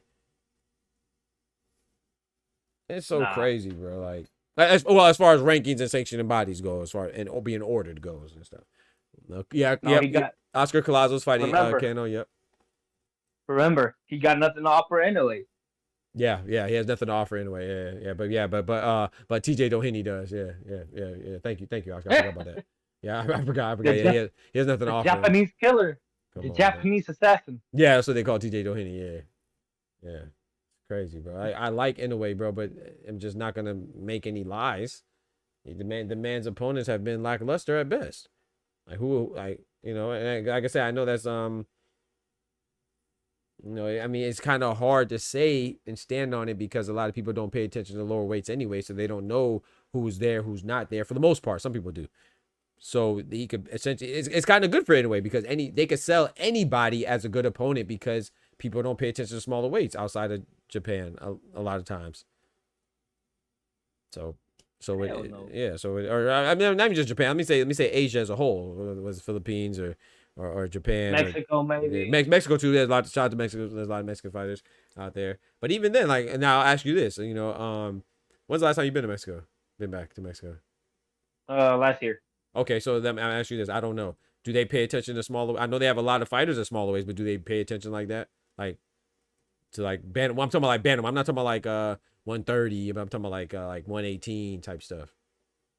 Super hardcore fans or guys that practice the sport, yes, which is a lot still. Okay. But the casual don't. They just Right. like, oh, Mexican, yeah, they're gonna win because Mexico and Japan, Mexico Right. always beats them and all this and that. Right. But So then they get their ass kicking like, they weren't even that good. Yeah, exactly. So that's what I'm saying. So it's like, yeah, we could look at these fighters as not being popular, but there's some pros to that too, because like I said, you could sell TJ Doheny as a whatever they call him, assassin from Japan, whatever Japanese assassin. Yeah, you could sell that because a lot of people don't know. But TJ Doheny, when he fought Night anyway, he was what 4-3 in his last 7 fights, yeah, or 3-4 or something like that. It's trash, bro. Come on, man. But then you're gonna tell me that you're disappointed in Shakur fighting a young undefeated guy in Kid Austin, or you're disappointed in Tank fighting Frank Martin, or you're disappointed in Shakur fighting Artem because he had 1 loss. It's like, bro, like, what do you think? Yijun Kim wasn't undefeated, and Louis Neary wasn't undefeated. What's the other guy? TJ Doheny wasn't undefeated. Those are his last 3 fights. It's just funny how we move the goalposts. We move the goalposts for fighters that we don't like or we have disdain for. I'm not saying that in a way he's not impressive. Absolutely, he's impressive. But I'm saying all these other guys are impressive too. Because if they're not impressive, because if they fought a guy that was undefeated and you're not impressed, or they fought a guy that was an undefeated champion and you're not impressed, and they fought a guy because he had 1 loss and you're not impressed, well, then there's some guys that you shouldn't be impressed with, but you don't know because you don't pay attention to those weights. You just know, oh, this guy's the best in that division. Oh, he must be doing his thing. And a lot of times they are doing their thing, but Bam Rodriguez over Canelo is crazy. You see how I double back on that? That's garbage. Yeah, that's crazy, bro. And I love Judo Nakatani. He should not be 1 rank away from Canelo. Freak out of here, bro. 1 rank? Freak out of here, bro. And aside from Canelo, Bam shouldn't even be over Yuto. Thank you. They're like, well, he's 2 world division. I'm like, well, Yuto's 3 now. Judo's 3. What are we doing? So what do we? So there's really no metric that you could tell me. Oh, this makes sense because of this criteria. No, you don't have no criteria. Your criteria is the more popular guy, the guy with the bigger backing, the guy with the biggest profile. That's your criteria right there. Freak out of here, bro. Do you think it's an attempt for not the U.S. but like Matchroom because when's the last time we had a guy from the U.S. being in the small weights? Damn, that's Let a good alone question. be a champion. I would have to go Stephen Fulton, maybe. Yeah, that's a good question. Maybe Fulton. Like, aside from Fulton, and aside from that, it's crazy. Yeah, like I have to think. I think it's like 10 years before a guy from the U.S. that small made it into the top 10. Yeah, because look, Gonzalez was killing it. Chocolatito was killing it. Estrada, Vargas. Vargas. Estrada. What's his name? Olasquaga, Donaire. Even when you want to go back, you Pacquiao, Donaire. Yeah, I mean even some Australian fighters here and there. Yeah, I don't know. That's a good question. Maybe it is just an effort to bring a title, bring recognition to America. I don't know. But Bam Rodriguez is doing this thing, like I said. Bam Rodriguez is good. Yeah, it's not bad to not be It's not. No one's saying he's bad, but above Canelo that's insane, bro. Better be if It's insane. being above Canelo is insane. Facts. Yeah, better be if being above Canelo is insane. Yeah, because Facts. he don't got the rest. He got the accolades. Don't get me wrong, Bro, but he's not then undisputed Canelo's anymore got because the he same- lost. Yeah, exactly. Canelo's got the same accolades. Right. So- And Canelo has the same accolade. He didn't lose it because he lost. But lost it best because he gave it up. He was the first one too. Like, Come on now. Doctor, who do you think, or what do you think have been the best fights so far in 2025? Like this last 2 months? The best fight I have ranked first Roach. Now I kind of got your number 3 as my number 1. Oh, Beterbiev Bivol. Well, okay. So I would have Beterbiev Bivol number 1, but that's my favorite. Like, I like that fight. But because it was a rematch, I ain't gonna lie, I was really impressed with Morel and Benavidez, man. Yeah, I gotta go with Benavidez and Morel. Tank and Roach to me. Let me see what you're talking about from a competitive standpoint, right? Yeah, like or like as a whole. Yeah, I think you're talking about just those the best fight. Yeah, I would go with Benavidez and Morel, but that checked all the boxes for me. I mean, the only box it didn't check was like a super title fight or something like that. But nah. Man, what's up with the Maloney's, man? Now that you're talking about champions, the Maloney's, they lose to all the champions. all future champions, all bro. the Japanese champions. They lost to TK, they lost to Yes, Junko. bro. Yes, bro.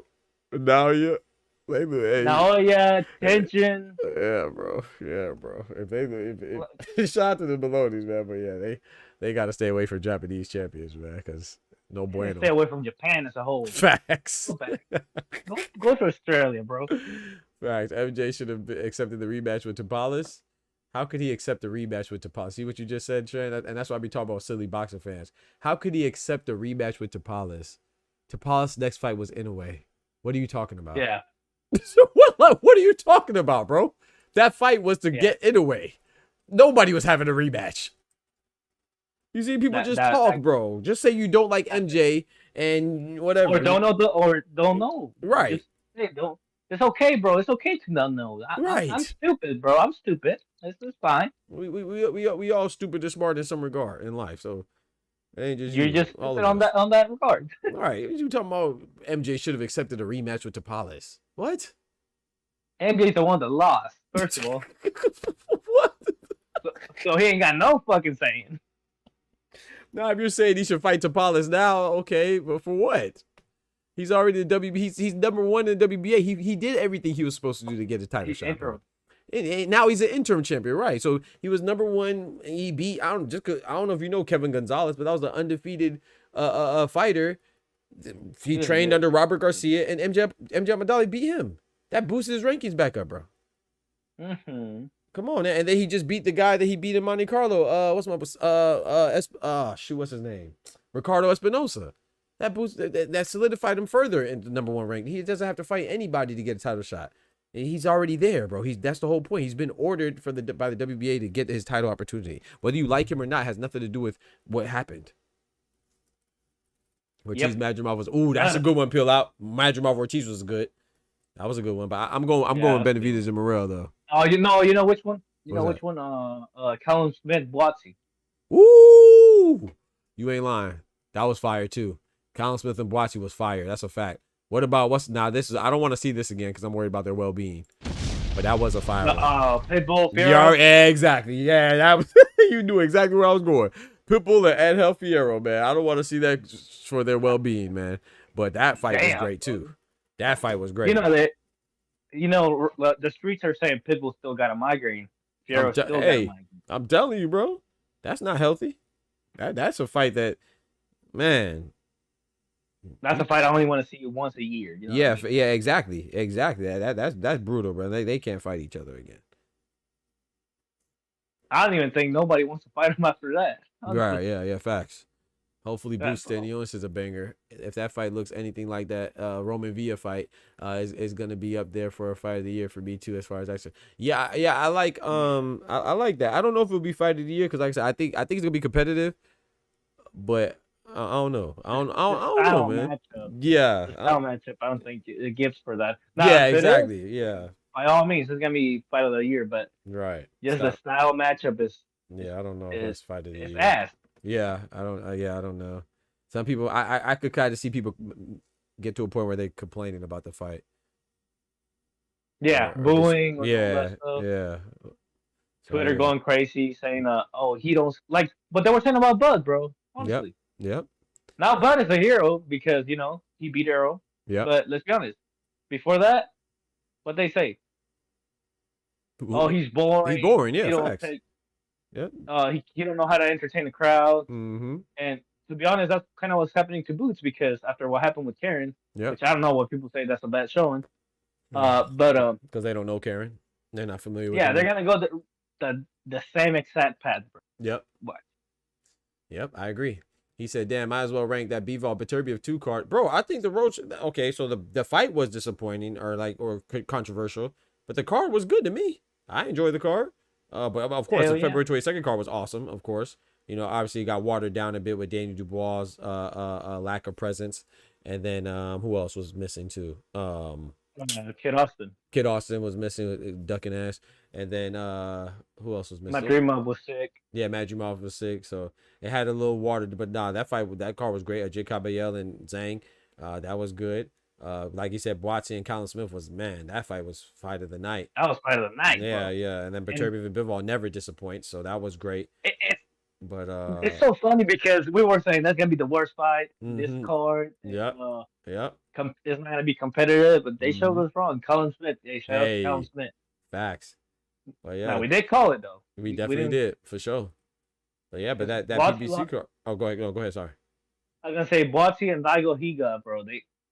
I don't know. They're not it for me, honestly. Yeah, I agree. Yeah, Boatsy, Dago, Higa, yeah, I agree. And I even lost I lost a little bit of faith in my boy El Gato, man. Jack Catterall, man. Yeah, I ain't gonna lie, bro. Yeah, I did, bro. Because I just feel like maybe he just like we could say, oh, he got robbed by Josh Taylor. We could say the first time. We could say, oh, no, he could have beat Barbosa. But you gotta look within sometimes, man. It's like, yeah, maybe you're just a fighter that you don't know when to step on the gas and when to fight with urgency, bro. Like, so it's like, man, I don't know, because I was picking him over Teofimo. I don't know if he beats Teofimo now. You're not gonna beat him like that. Not being complacent like that during the fight. So I don't know. I still like him. I still think he's good, but I'm not convinced anymore. I think he's all right. I don't think he's good, but Okay. I always thought about him like that. So it's not like I'm changing my mind. Right. But it's because maybe he thought he was gonna get the win because he was in Manchester. Manchester. Yep. Facts. You gotta lock in head to head. Yeah, but yeah, no, you're right. Head to head, that was a good card. The PPC card was good with Tank and Roach, and then remember we had Jesus Ramos and Jason Rosario. Like I said, it depends on what kind of your fandom, right? If you want big fights, high profile fights, spectacles, nah, that wasn't a card. The PPC one wasn't really for you. But Jesus Ramos and Jason Rosario, that was a good fight, and Jesus Ramos is a good fight. Yep. Jonas Tellis is a guy that I'm looking at. I call him one of the guys I'm looking forward to seeing as in the young up and coming guys in the hot division 154. Him. Charles Conwell and Xander Zayas. I got to see him against who do you fight again? J Rock, Julian Williams. Even the prelim, Jarrett Hurd, who just retired after losing to Johan Gonzalez. That was a good fight. Johan Gonzalez lost to Jonas Tellis before. Or wait, Jonas Tellis or Xander Zayas? Shit, I don't remember. No, Jonas Tellis. And then who else is on that card? Alberto Puello versus Sandro Martin. That was a championship fight. We had Rayo versus Gary Anton Russell. That was a championship fight. Bro, that card was good, bro. I mean, Yeah, I don't. Yeah, you complain about the main event, how that went down. That's valid. But the card, no, that card was good. Now, if you want to complain about the price point, okay, $80. That was crazy. Yeah. Yeah, complain about the price point, but the card was good. Yeah, but the card was good, man. Even the David Morrell, Dave Benavidez card was good. Same with the Canelo card. Talking about that card, bro, like, didn't we think Jesus Ramos was like a gatekeeper? I mean, we knew he was good, but like gatekeeper status and all that. Look how much that rose his profile. That showed. Yeah. Now we had him high, Brutal. though. We had him high. I think we had him like B. No, yeah, but like, after the Leuven loss. Oh, like, yeah. Right. I got you. You're saying it. I thought you were talking about actually the tier list. Yeah. A lot of people didn't really have too much faith in Jesus Ramos, mistakenly, in my opinion. When you put him in B, they were like, what? Yeah. You're right. No, you're right about that. FRP says, what's good, bro? He said Catterall was just too flat-footed. I don't know, but that's how he is. Yeah, bro. that's how. Yeah, exactly. I don't know, man. I wasn't surprised. I was disappointed. That's like, dang, man, you still didn't fight with her. Like, you still, You coming out the Lion King, bro? Come on, bro. I like Lion King. That's my, it's not like Barbosa was cooking. Yeah. It's just that he was the more active fighter. Exactly. That effort was there. That go get it was there in Barbosa. I'm hoping he brings that same energy against Teofimo too. But the more I think about that fight, the more I'm leaning towards Teofimo. But I'm hoping for Barbosa though, for sure. I just want Eddie to have a good year, but I don't want Teo and Ryan to win. Facts. Shout out to Eddie Reynoso though. He said Jesus Ramos a problem for 154. Yeah, I agree. You guys had one ranked show and had to double check that. Thought you guys forgot him. No. I had Jesus Ramos on there. You know I got Jesus Ramos on there. I ain't never missing. I always like Ramos. I just disagree with people. I think that was him versus Lubin was a good fight. I thought the right person won, but I think that I wasn't mad at that, but I still think he was good though. You know, a lot of people look at you struggle with Hammer Lubin because he got knocked out. It's like, bro, he got knocked out by who? Jamel Charlo, bro. Like, Charlo. What's wrong with people? And then he got beat up by Sebastian Fondora, right? He's whether you want to say but hook or by crook. Weird. That was weird, but I mean he's a champion right now in 2 divisions. I mean 2 sanctioning bodies. So it's like, is that really that bad? I mean it's not great, but it's like, man, like these fighters, it's like we just, the fans, we are hypocritical, bro. We'll say, oh, we don't care about O's, but then you'll throw somebody else away because they lost that O. So you do care about it. Yep. Unless it's 135, I don't want to hear it. Because 135 ass. No action. Yep. It's got so much potential to it. That's a bad thing. Yep. He said also, Jamel, I'm not going to lie. I'm going to have to throw Jamel in there. He isn't a bad fighter, but he isn't as good as you think or expect from an undisputed champion warrants. I don't know, Pillow. I think he's a good fighter, man. I mean, who did he lose to? Canelo? And who else? And his other loss he avenged, right? Against Harrison, right? Tony Harrison. He only has 2 losses, right?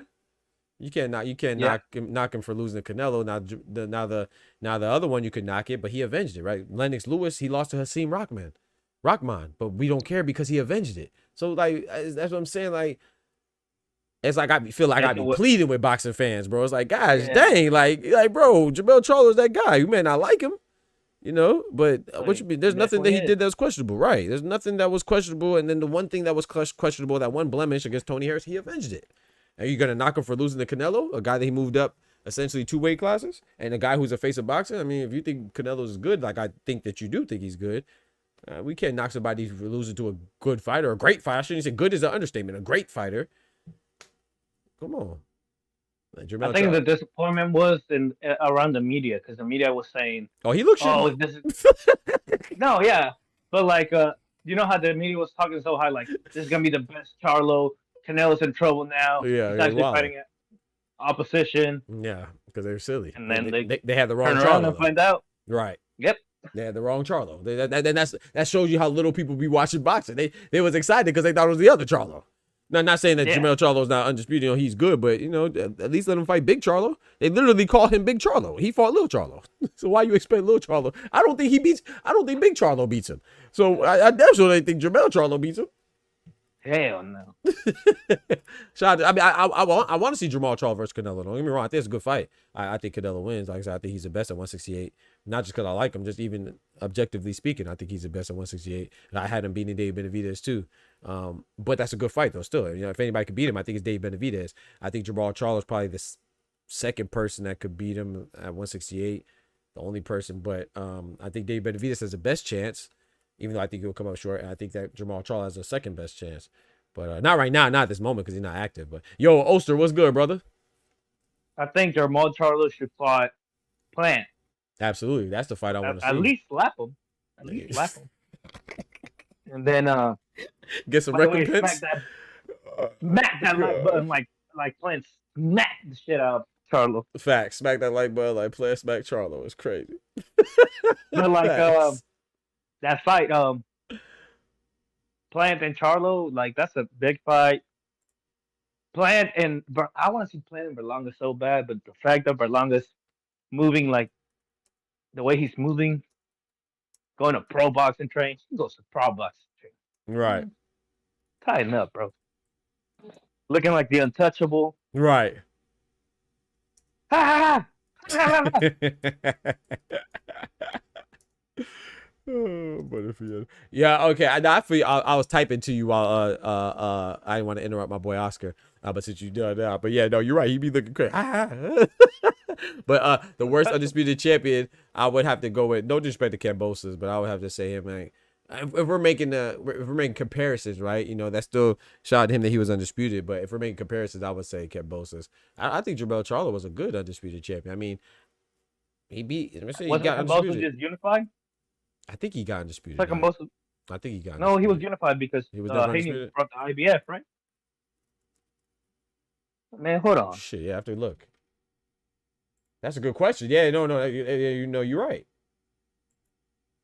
Was Kambosos? No, I think he was undisputed. I think Kambosos was undisputed. He said, but yeah, now I'm thinking about how did that fight go down. Kambosos never undisputed? No, George Kambosos was not undisputed lightweight champion. He was just unified. Okay. He was just unified. Okay. The thing about Barbosa that yeah, facts. He can fight in front. Yeah, he's a well-rounded fighter.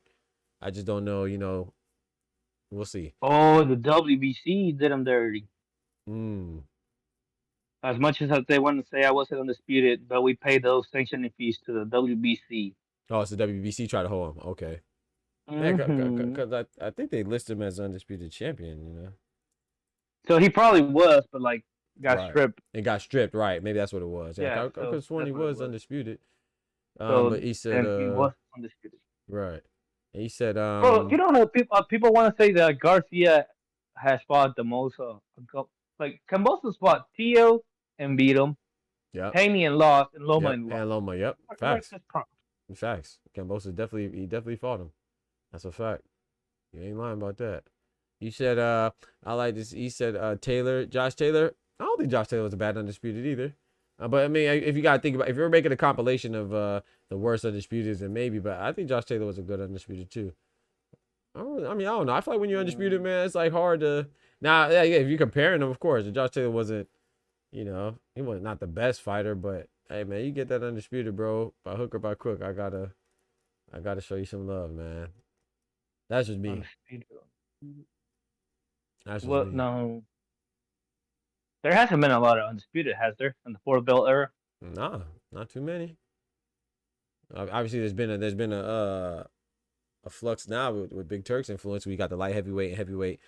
He facilitated those matchups, so we got those, and then we have undisputed. Of course, we got Cinnamon. Of course, we got Hanky, and we got Gabriela Fedora and Clarissa Shields. But other than that, of course, Usyk. Oh, I already said that with Turk. Yeah, Usyk, but anyway. But then, yeah, other than that, I think I pretty much named everybody.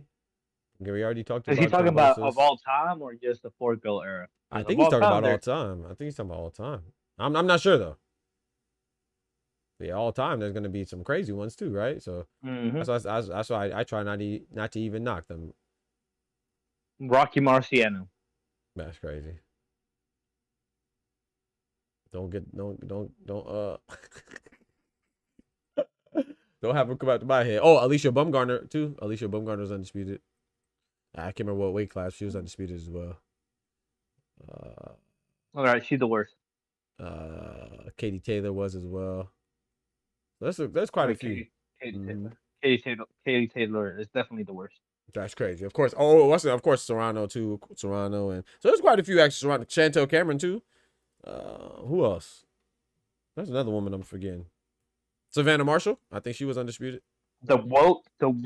Yeah, I said her already. Yeah, Shields. He just didn't have the Ring magazine. I thought. I think you're right. Peel out. I think that might be what it is, but I don't know how that would happen. He said, "I like to see Haney versus Josh Taylor for true undisputed." Hey, but shoot, man, I'm about to go and get some food, man. I appreciate you pulling up as always, Oscar. It's always a pleasure, my brother. No problem. Yes, sir, man. I don't know if I'm gonna be on for the late show. I'm gonna try to think of some stuff to talk about, but if anything, I'll definitely be on for the morning show. Good Lord willing. Just my family was in town and they left. Nah, it's all good. Yeah, so we back at it though. Family. Yeah, man, we back at it, man. My nephews. I was supposed to make a video with them, man. I was supposed to make a video, but time was just moving so fast. We were doing so many things. I didn't get to make a video, man. I wanted to quiz him on some boxing stuff. I was really surprised, man, with my nephews. He knows a lot. Knows a lot about boxing, man. I'll be damned. Yeah, he knows quite a bit, man. I'm talking about he knew he sometimes he might stumble on the name, but he knew Madrimov, Bakram. I said, oh. The crazy thing, Chad, is that Brian he's Norman? only 2. Yeah, nah, you older. I said my nephew, but yeah, nah, he older. He 30, yeah, 30. Oh, damn. Yeah, nah, he older, yeah. I was just surprised that he watched boxing like that. Yeah. But all right, man. All right, bro. I appreciate Let's you coming go. through, man. God bless. Yes, sir. Chat, I'm about to go ahead and call it, man. Appreciate y'all rocking. Shout out to everybody pulled up, man. Big salute to the members. We have the new Tyson Fury emote, man. I need to see that fat belly. Jelly. The Gypsy King of Obesity. Tyson Fury in the chat, man. Yes, sir. We got some emotes popping, man. I think we have like 40 members or something like that, man. So shout out to y'all, man. God is good. You know, we are growing, man. We need 50 members to get another emote. So we need 10 more members. We're going to get there. We need to keep going and growing, man. So please, if you enjoy the channel, you enjoy the content, consider becoming a member. We're going to start doing members only chats too. You know what I'm talking about? Not yet, though. When we get like 50 members, we're going to start popping with that. Every once in a while. Not all the time, but just every once in a while. Maybe like 50, maybe like 100. You know what I'm talking about? Maybe like 100. You feel me? Yeah, maybe do like 100, some light. You know what I'm saying? But yeah, man, appreciate y'all rocking with, as always, for real, man. Don't forget to smack that like button if you haven't done so already. Shame on you. And yeah, man, we stream every single day. Monday through Friday, we give y'all 2 shows. The morning show at 8 a.m. Eastern Standard Time and the late show at 7 p.m. Eastern Standard Time. Probably won't do a late show today because we did a midday show today. But if there's something to talk about, you know I'll fire the stream up, no problem. So if there's something that's outrageous, then we'll hop on. But if not, I'll definitely catch y'all in the morning. Good Lord willing, as long as God permits us to see the brightness of another beautiful day, which we're so thankful for. But also check out the videos in the interim, man. Go check out in the meantime, in between time, go check out the videos I post throughout the day as well.